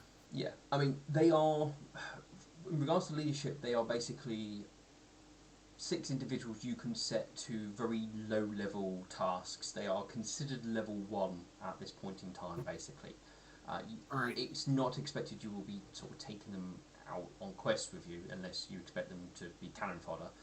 Yeah. Um, but you can set them to tasks to complete in somewhere like this place, which you don't have time to do because you're going to go out adventuring and stuff. And obviously, as you get bigger Yeah. numbers, you can start doing more things. All right. I'll be right back. One of my cats wants out. Sorry. That's right. Okay.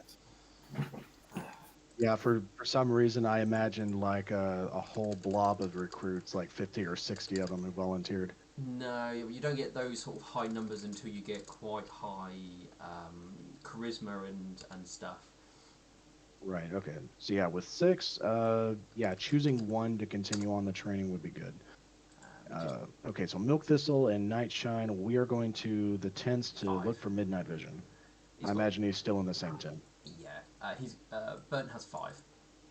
All right. I'm back. My apologies. That's right. Well,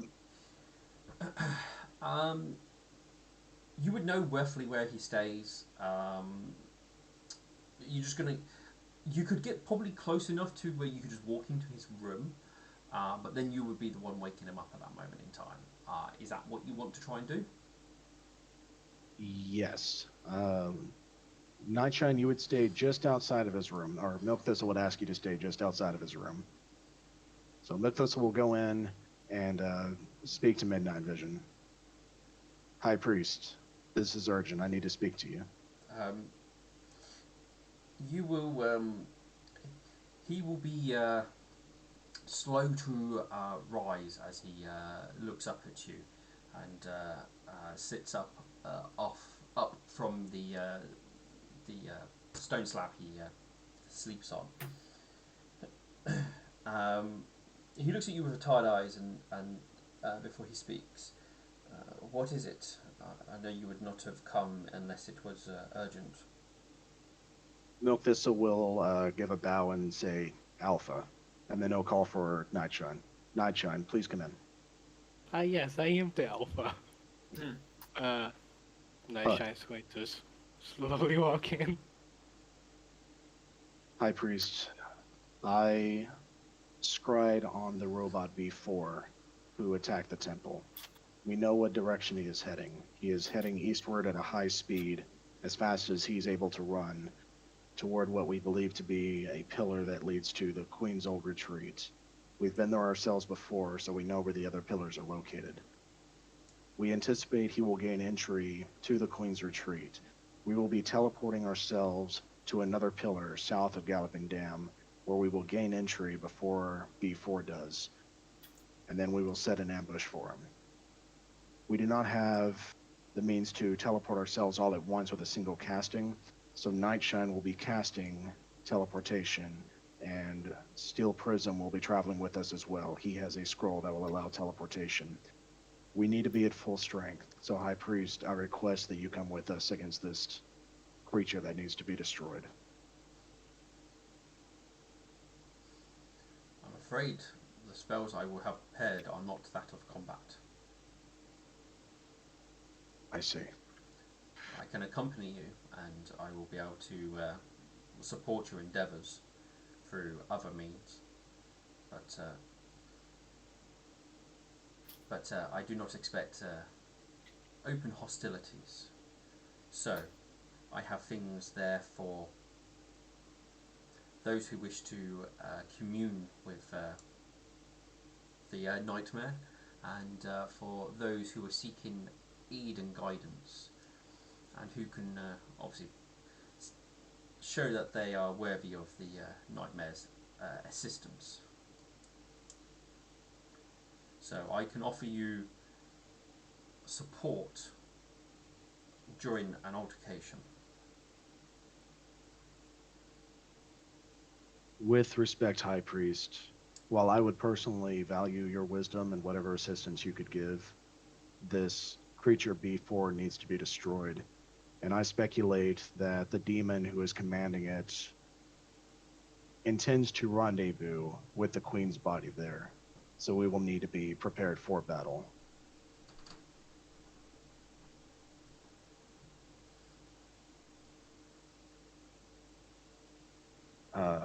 Out of character, I'm trying to think, like, obviously having someone as powerful as Midnight Vision going with us is a good idea. But he talks about guidance and wisdom and communicating with the nightmare. Like that would benefit Milk Thistle greatly, but I don't know if it would benefit the party as a whole. And I wonder if Midnight Vision does have a trick up his sleeve that would help us in battle. Weaken the enemy, make the party stronger, things of that nature. Like if he were strictly a support character, it would definitely be worth bringing him along.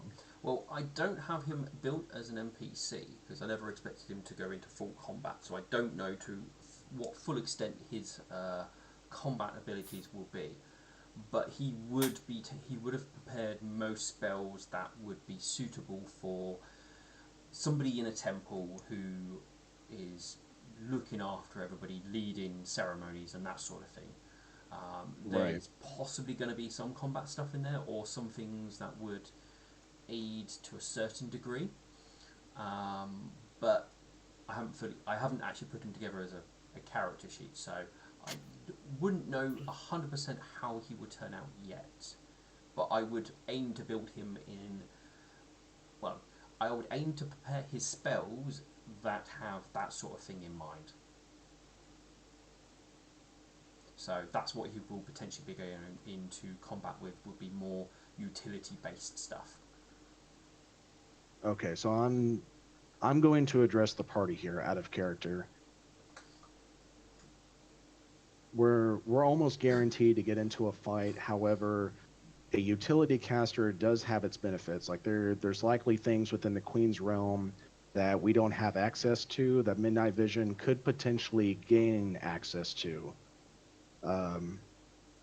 Figuring out secrets, unlocking spells, finding, things that we weren't able to find on our own. He could potentially be very, very helpful in that regard. Do y'all think it's worth bringing him, or should we find someone who's, better in a fight, that'll help us find more success in that fashion? What do y'all think? So, while Midnight Vision could be of use to us, we are going into combat, so we have to remember that. It's not a bad idea for us to take a more combat ready character with us. Uh, I will point out for most of what you mentioned, you do have Steel coming with you, and he's lived in the retreat, so he will probably know most, if not all, secrets there. If, True. Okay. if you do ask him about that sort of thing. Uh, I cannot think of anyone else to bring in his place, unless he has someone here at the ready he can send off. That's what I was gonna bring up in character, but I wanted to ask that out of character. I personally would love for Midnight Vision to come along with us, um, but I don't know if he's the wisest choice. On the other hand, he seems eager to come with us, which is interesting, or at least more than willing to come with us. I really see this situation just as, do you think it's worth to bother him with it? Uh, Because I'm pretty sure he will be useful. I just, my only concern is it worth to get this guy who will probably call a favor back later to do this favor for you? That's the only thing in my mind, really. well, for Milk Thistle, his entire life, his entire purpose is to serving the Nightmare. So anything Midnight Vision would require, as far as like payback is concerned, would be in service of the Nightmare regardless. So that wouldn't be a sacrifice on Milk Thistle's part. Well, he Well, might you are the ask. one asking him. Yeah, Right. you are. He might ask the party or something, so everybody might have to do something for the nightmare at a later Uh, date. But that's about it. But you are the one I'm who has. letting, I am letting Milk do the talking. Yeah. So he's the one inviting him. He's the one who has to pay the bill. Okay. So yeah, Milk Thistle, still with his head lowered, will say, if you believe it wise to bring you as you are, High Priest, I would be honored for you to join us. And I will take the responsibility of serving the Nightmare on my party's behalf.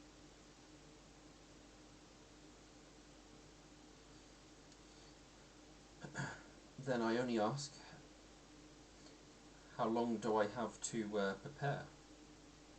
As it seems time is of the essence. We will be leaving within the hour.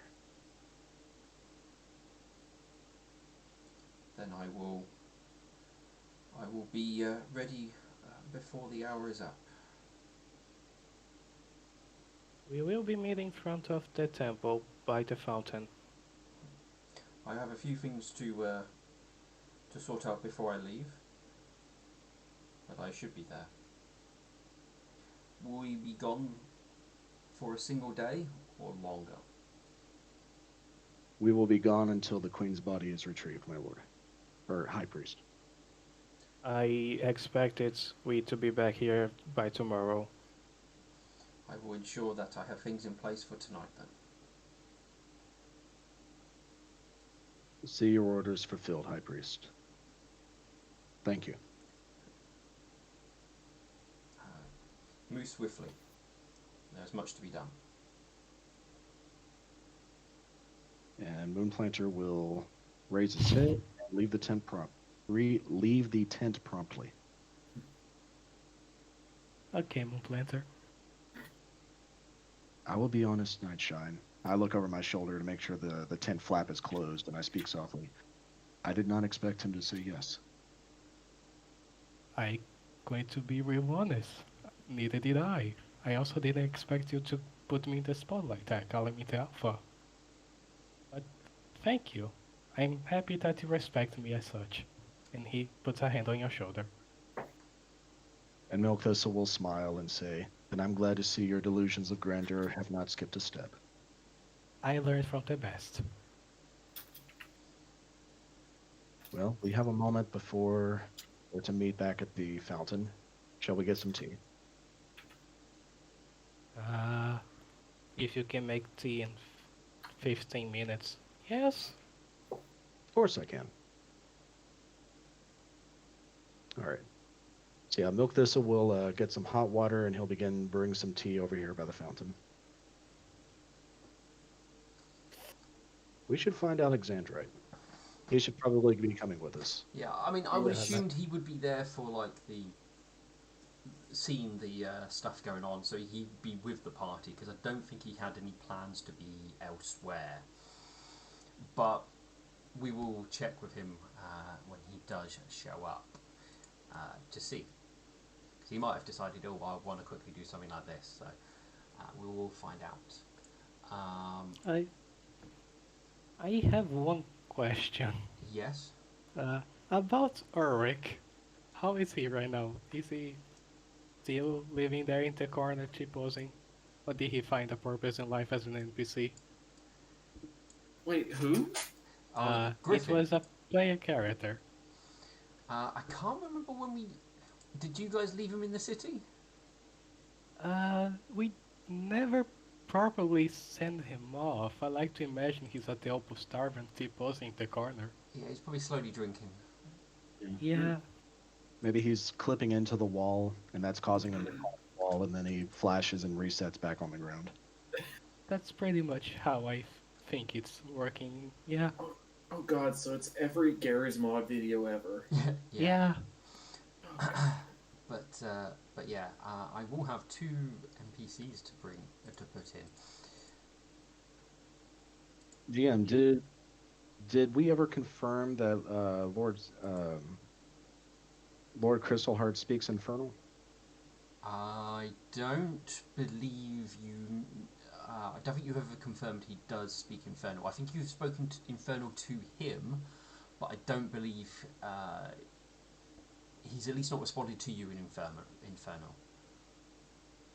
Okay. Yeah, I think back when I was trying to be spooky and shake him a bit, I did speak to him in Infernal. He didn't respond back to me. Yeah. I will. I'm still going to write a letter, and before we leave, I'm going to hand it off to one of the servants of the Nightmare Temple who's out and about in the camp area, Yeah. and give that.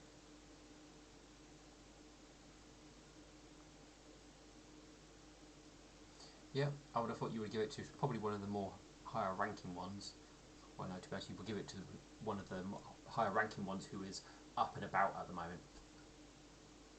Yeah, the highest ranking one I can find. So this will be a sealed letter Yep. that is um, addressed to Lord Crystalheart, and I'll go ahead and donate a gold piece to the temple. Fair enough. So I'll take that out of my inventory.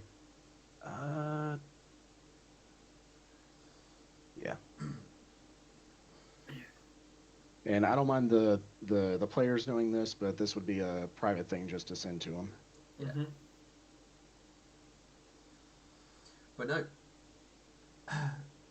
But he would come with a reason why Midnight Vision will come with because of the high importance and significance of it.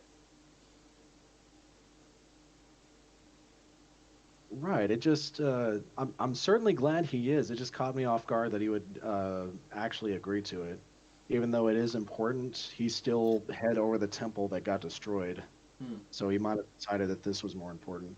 If he didn't agree to go, I was going to ask if there was either another high-ranking cleric or even a tyrant, because I don't even know if a tyrant of the Nightmare Temple does live here in the city. That would be interesting. Oh,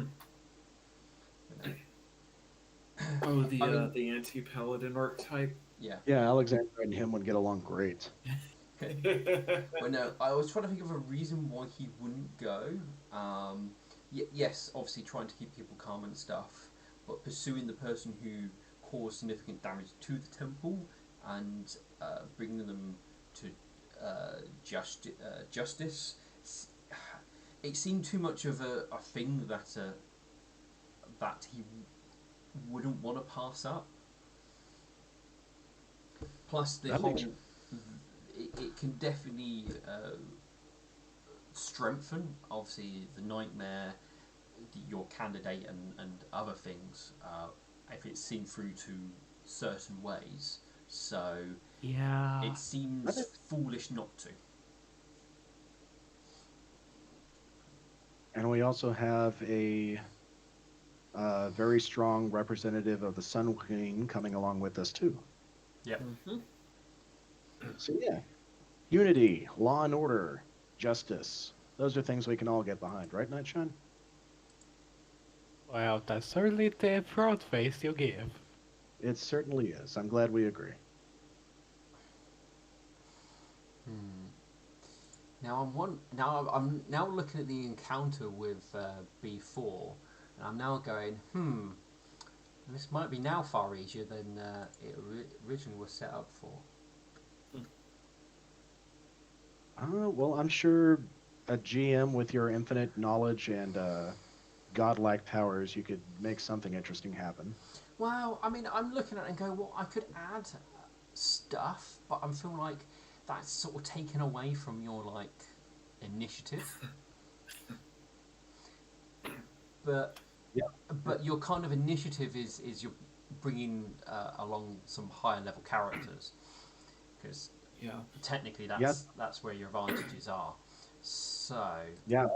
Oftentimes preparations make the battle go much easier. yeah, Yeah. But that's the goal in every single battle. You want the highest degrees of success with the mm, minimum amount of loss. yeah. Yeah. I I mean, mean, sorry, I'm go on. I was about to say I'm the whole surprise thing is really good. The only thing I might penalise you is the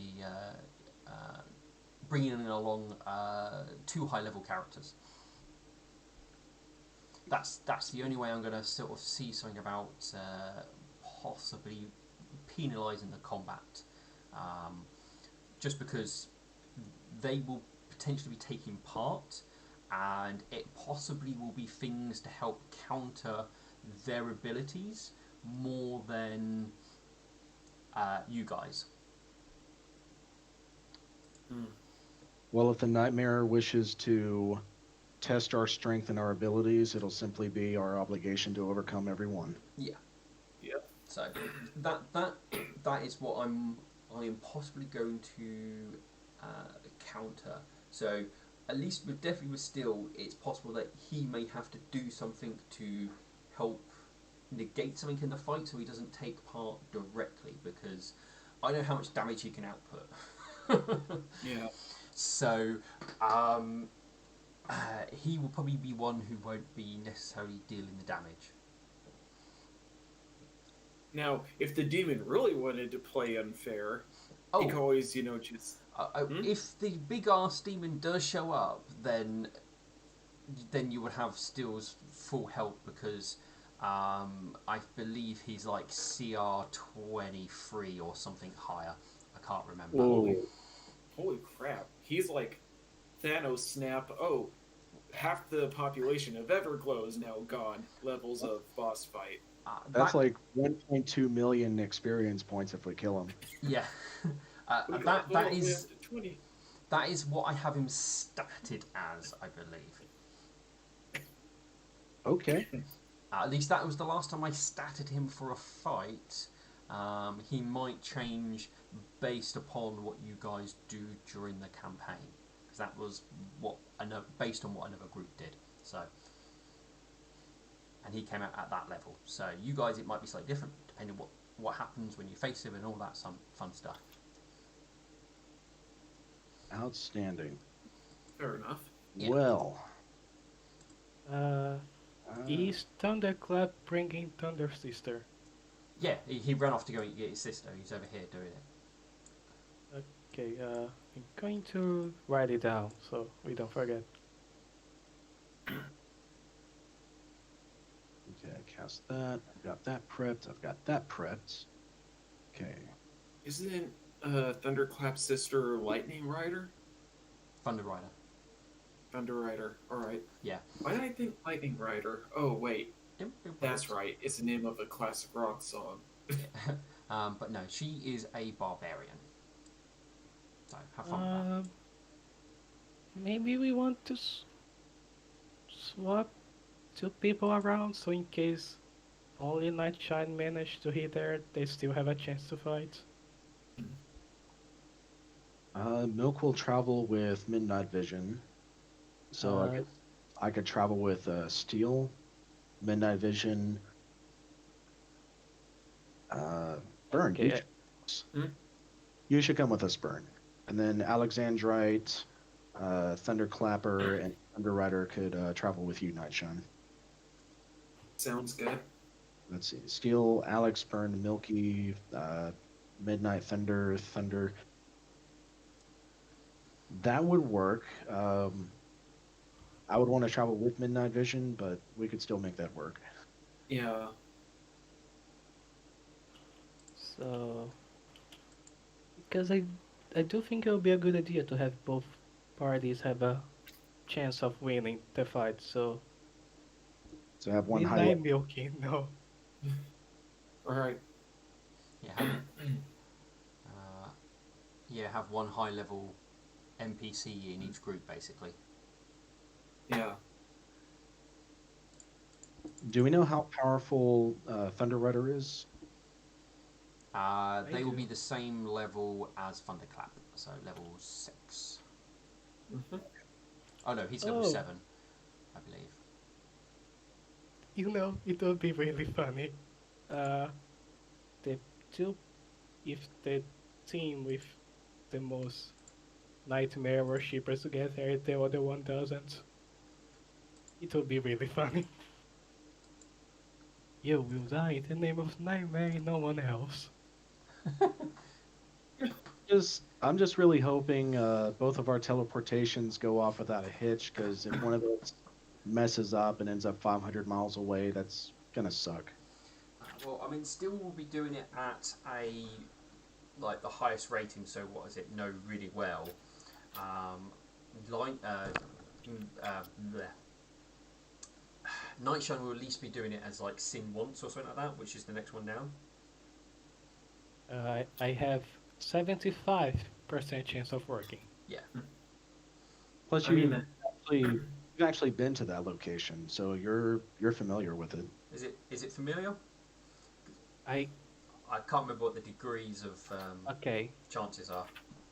There is seen casually, and then there is viewed once, and I viewed the place once because we are not teleporting inside because that's another plane.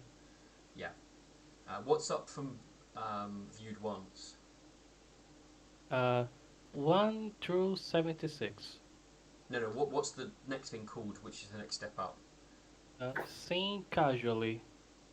Is that the next best one? Yeah, it jumps from viewed once to seeing it casually. I mean, I would say sing casually because you've at least gone by there. No, you've only been there once, haven't you? That particular entrance. Yeah, Um, whichever party doesn't contain steel, they should take the stone. all right. Uh, wait, but doesn't steel need the stone? um, He's got his way of getting in that doesn't require the stone. no, he would need it. Oh. No, actually, he still say whoever's taken Alexandrite to take the stone because Alexandrite's been banned from the place. Um, And the stone will get you back in because it's still stone. No, it's not. It's the one of the students. Sorry. what's... Oh wait, so Alex can't get in? Well, remember he was banned from the retreat. Uh, huh. Still said. Oh, Does still know this? they Uh, did tell steel, yeah. Then he would say that with somebody's authorization, it should be able to possibly get it through. And still tell everything to Nightshine, so Nightshine how knows how to use the thing? He just tells you to press the stone against the small stone against the big stone, and it should do it. Okay.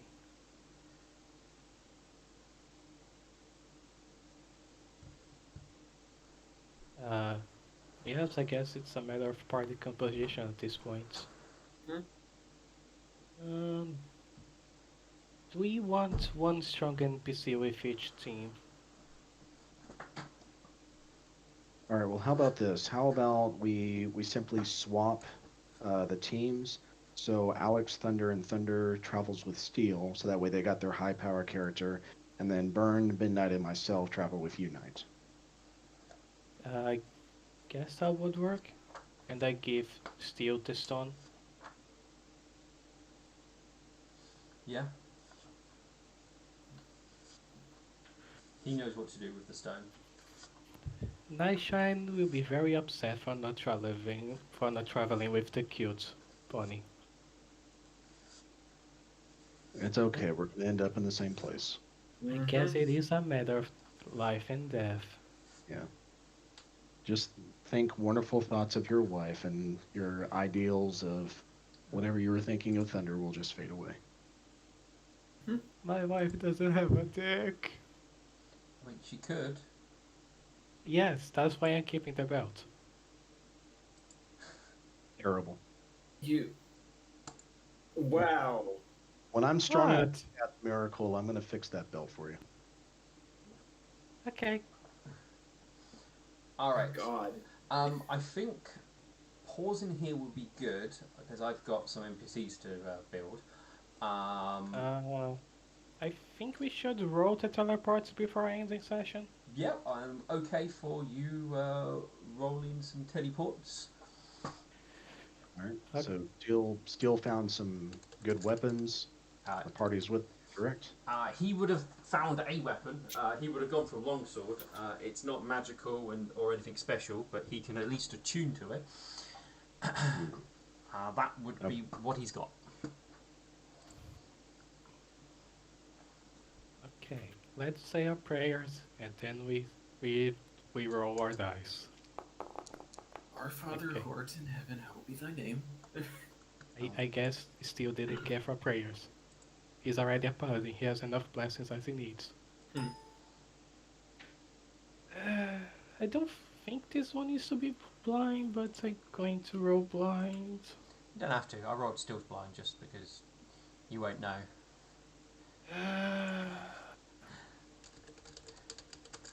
For friendship.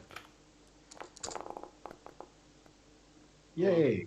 That was Hey. closer than I would like, but yay! Uh, do I see the other team there?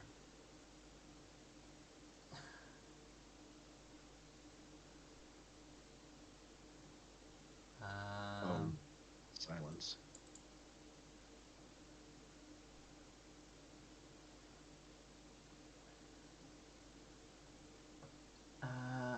I will I will reveal what Steel's roll was. Okay. Team Nightmare. Can can we hero point that? I'm just seeing how far off target it is because Steel does have some things he could possibly do. I've just got to see how far I go. Well, if Um, it is seen casually, then he teleports to a similar area. So Well- another stone. well, no, he'll be very familiar because he's gone in and out of these places plenty of times, so he knows it very well. So he would be off target, which Oh is no. you appear What's that? safely a Night. random distance away from the destination in a random direction. Distance off target is the percentile of distance that was to be travelled. The direction off target is determined randomly. What D percentage? I think he's 2 miles away. I mean, so he's yeah. This is a bit weird worded, but Distance off target is the So- percentile of the distance that was to be travelled. So does that mean that you got, because he's going like, how many miles was it? yeah. So if he was to travel, let's say 1,000 miles, he would be 20 miles away from the point in a random direction. Alright. Oh god, I've got to fix all that crap. Right, so Ooh. So it's 10 units. I think each hex is that. Yeah, so it's about 60 miles away. Was that it? Yeah, one hex was about 6 miles for you guys, I think, wasn't it? Because you can travel. Actually, instead of trying to remember, that's. I think you can check on roll 20, but I think it was 8. Was it 8? Because I'm trying to remember. Because I know I split it up at a certain point, and I've just looked and my little marker thing isn't there, but I can look at my master sheet because it's based on that.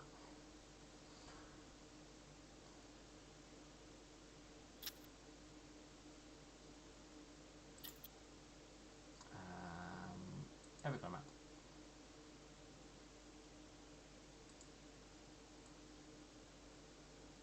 Yeah, I've done each hex was 6 miles, and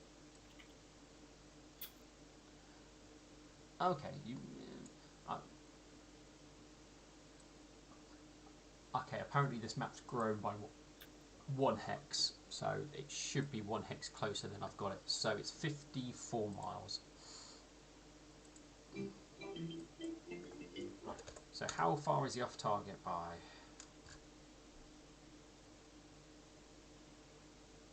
So it's D percentile, so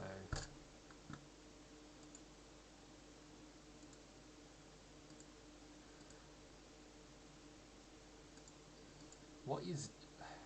See, this is what gets me. It says D percentage off distance, but what D percentage? It's basically, I think, whatever number you roll is the Oh, amount. so I think see. to So save. I was off by... I rolled 98, so it's off by 2 numbers, or no, technically it's off by 1 number. So what? I'll be 1 mile away. Or You would be 2% of the total distance away, Okay. I think. Yeah, that makes sense because your fail chance was 2%. So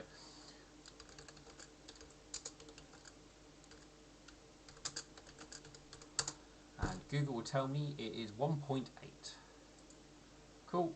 Um, it's not that far, at least. Now I am double reading this.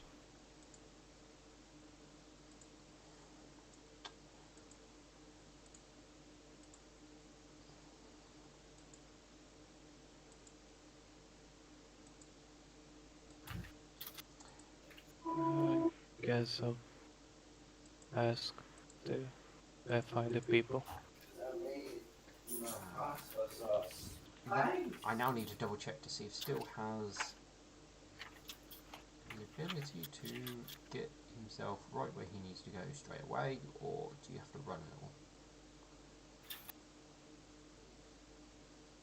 Campaign. Here we go.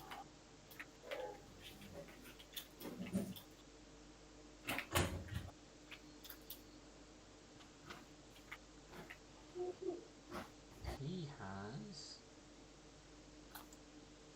No, it's under Paladin, isn't it? Alright, it is not this. Oh, here it's Dimension Door.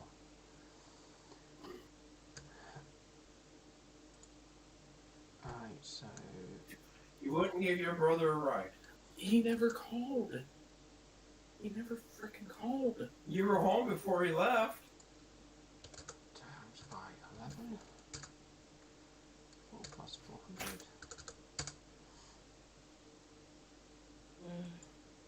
You are pressed safely a random distance away from the destination now in the direction. That's what the target is.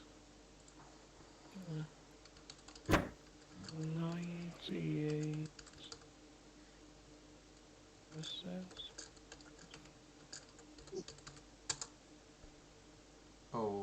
so he won't be able to do that.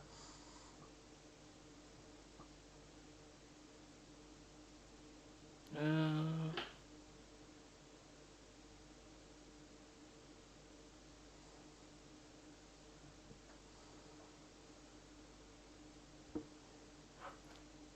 I think maybe you actually teleport very far away.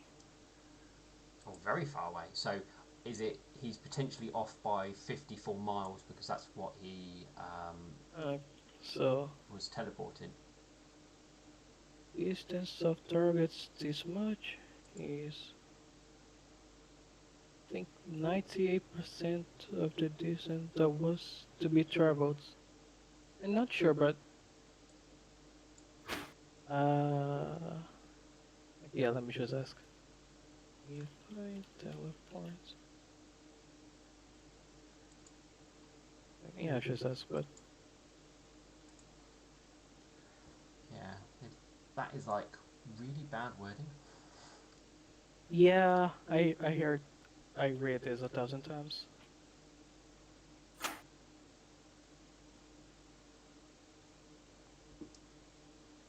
They do it to save ink off the books.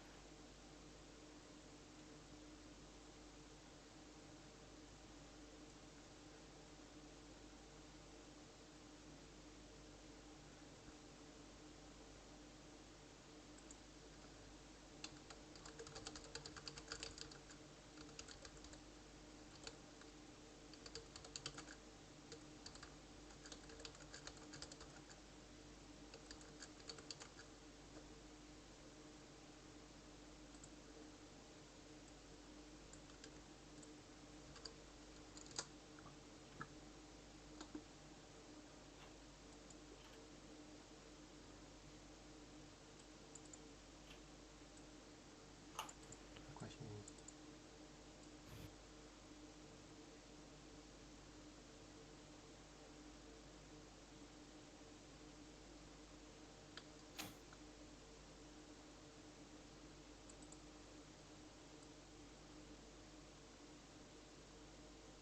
Oh, Oh, there's a message from Zeistune. He says fires are erupting all of where he lives, and his throat feels like an ashtray. Oh shit. And he posted a picture of the heat warnings in his area.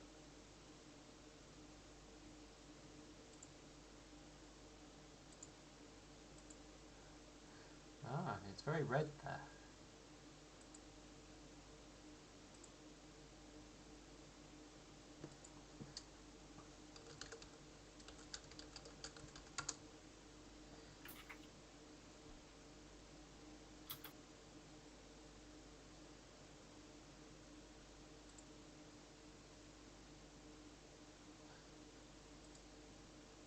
Is Zeistune Canadian? Yes. Yeah, he is.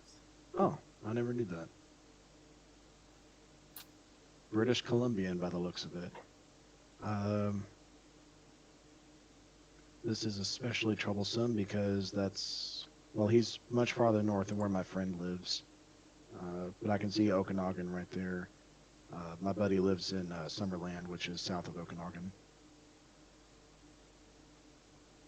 No, wait, that's Kelowna. Oh, he lives in Kelowna. That is okay. I now remember. That is north of Summerland. So you see that dark trench right there? That's actually a mountain range that was carved out by a glacier a long time ago. Summerland is down south of Kelowna there. Man, I need to talk to John today and see how he is. All right. He used. Uh, Okay, go I ahead. was going to say I might just do what 5th edition does, which is you roll 1d10 times that by 1d10 to determine the percentage you're off by. So if you're going 120 miles and you roll a 5 then a 3 on the 2d10s, you are off target by 15%, or in that case 18 miles. That's how I might do it, because that reads easy. uh,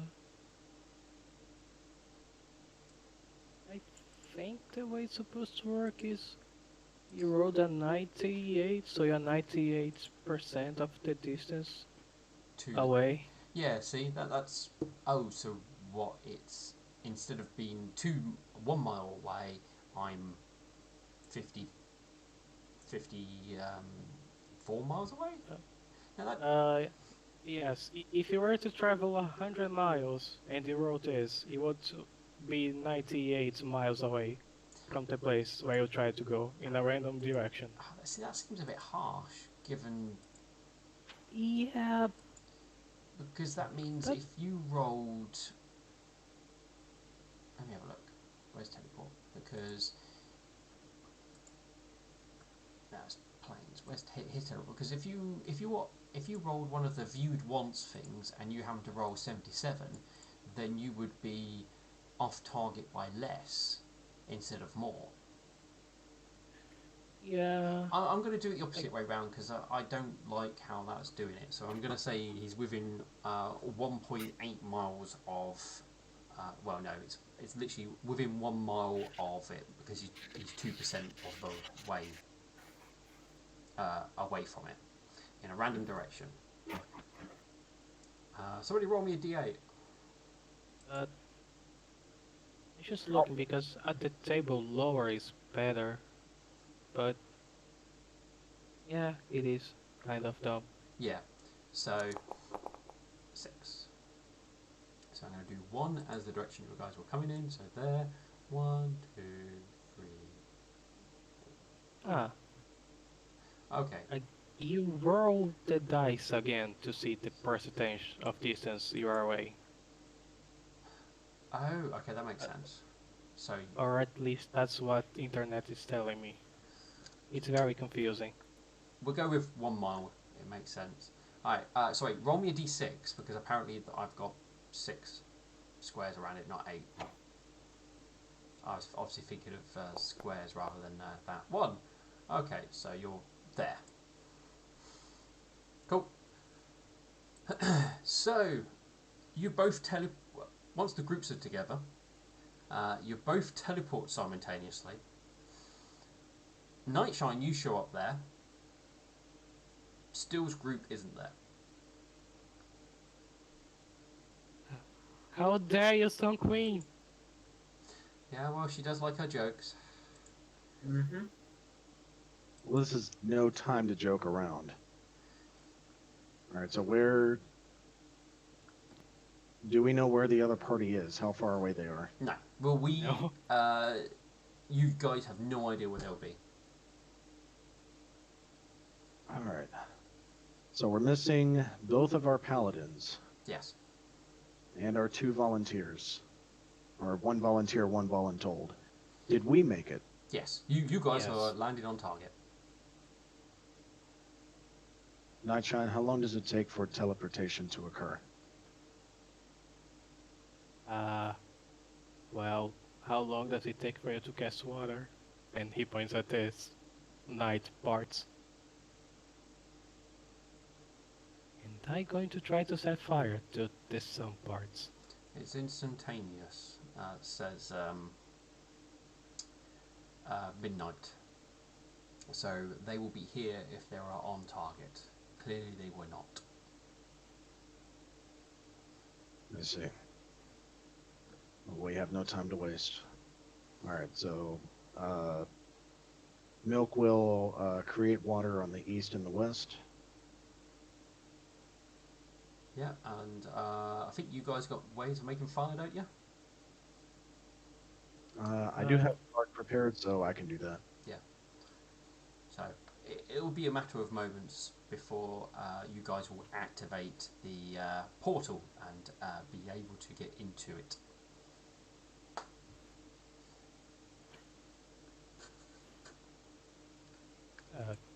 Alright, we should go in and start doing watches.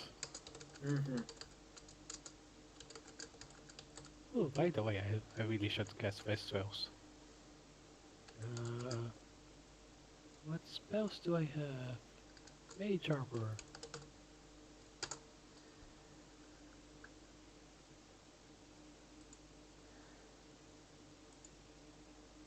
Before Milk Thistle goes in, he is going to go to the east side, where the water was placed, and he's going to take out some of his tea leaves and he's going to place it in the water.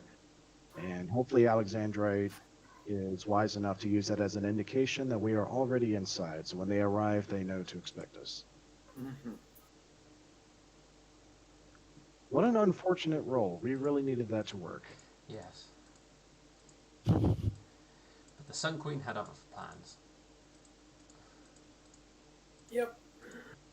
She usually does. Ali can run 30 feet, can't he? Right. If they hustle, that's 60 feet.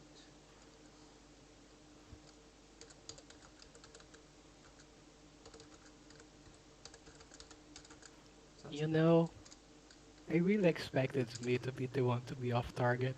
I did too. I'm happy I'm not. It happens to even the best of heroes. Mm-hmm. Alright, so we will leave it here and come back. Not next week because you're off, aren't you, Correct. Milk Thistle? Let me have a look at the calendar. So that's the 7th. Are you back on the 14th? No, sorry. I'm looking. I've gone over to Saturday. Are you back on the 13th? 13th, I will be back. And then on August 20th, I'll either need to skip that session or only have a half session. Okay. Now we'll see obviously what happens on the 13th, and we can sort of take it from there, can't we? Yes, sir. Alrighty. I'm now going to continue working out how quickly it will take team off target to get lost.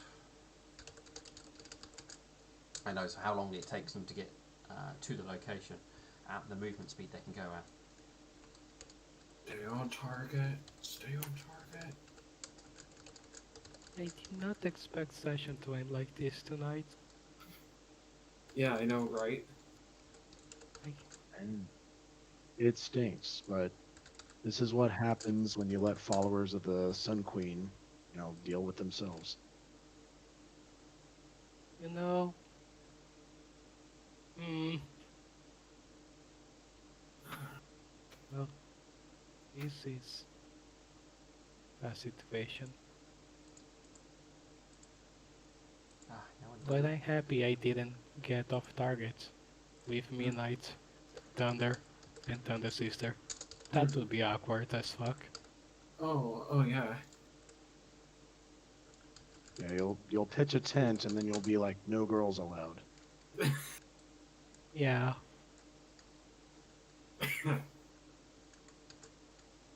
Now imagine Thunderclap would be innocent and completely unassuming.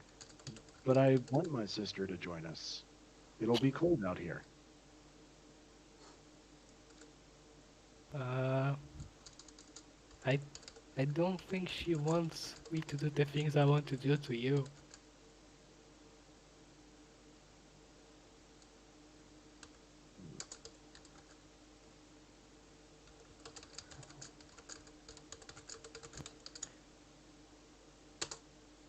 You know, if we do manage to beat him before those people get here, I wonder how that will impact the whole political side. That will stink. Okay. Hmm. No, feet. Actually, I'm a bit lost. What are you concerned about? Uh, I am concerned that I am with. At least I assume Burn is also a Nightmare Worshipper. Yeah, he's a nightmare worshipper. He hasn't really had much interaction with Crystal Heart. So Yeah, I'm mostly worried that we'll defeat the guy before the rest of the group gets here. And they'll be like, long live the Nightmare! And yeah, I guess long live the Nightmare. And then Crystal Heart will get a lot of points. And everything will steamroll out of control from there.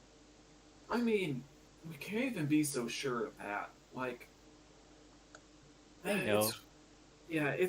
I've noticed it in every single film or game or something that involves politics. Like, people just assume that, like, oh, he comes from a lawful evil worshipping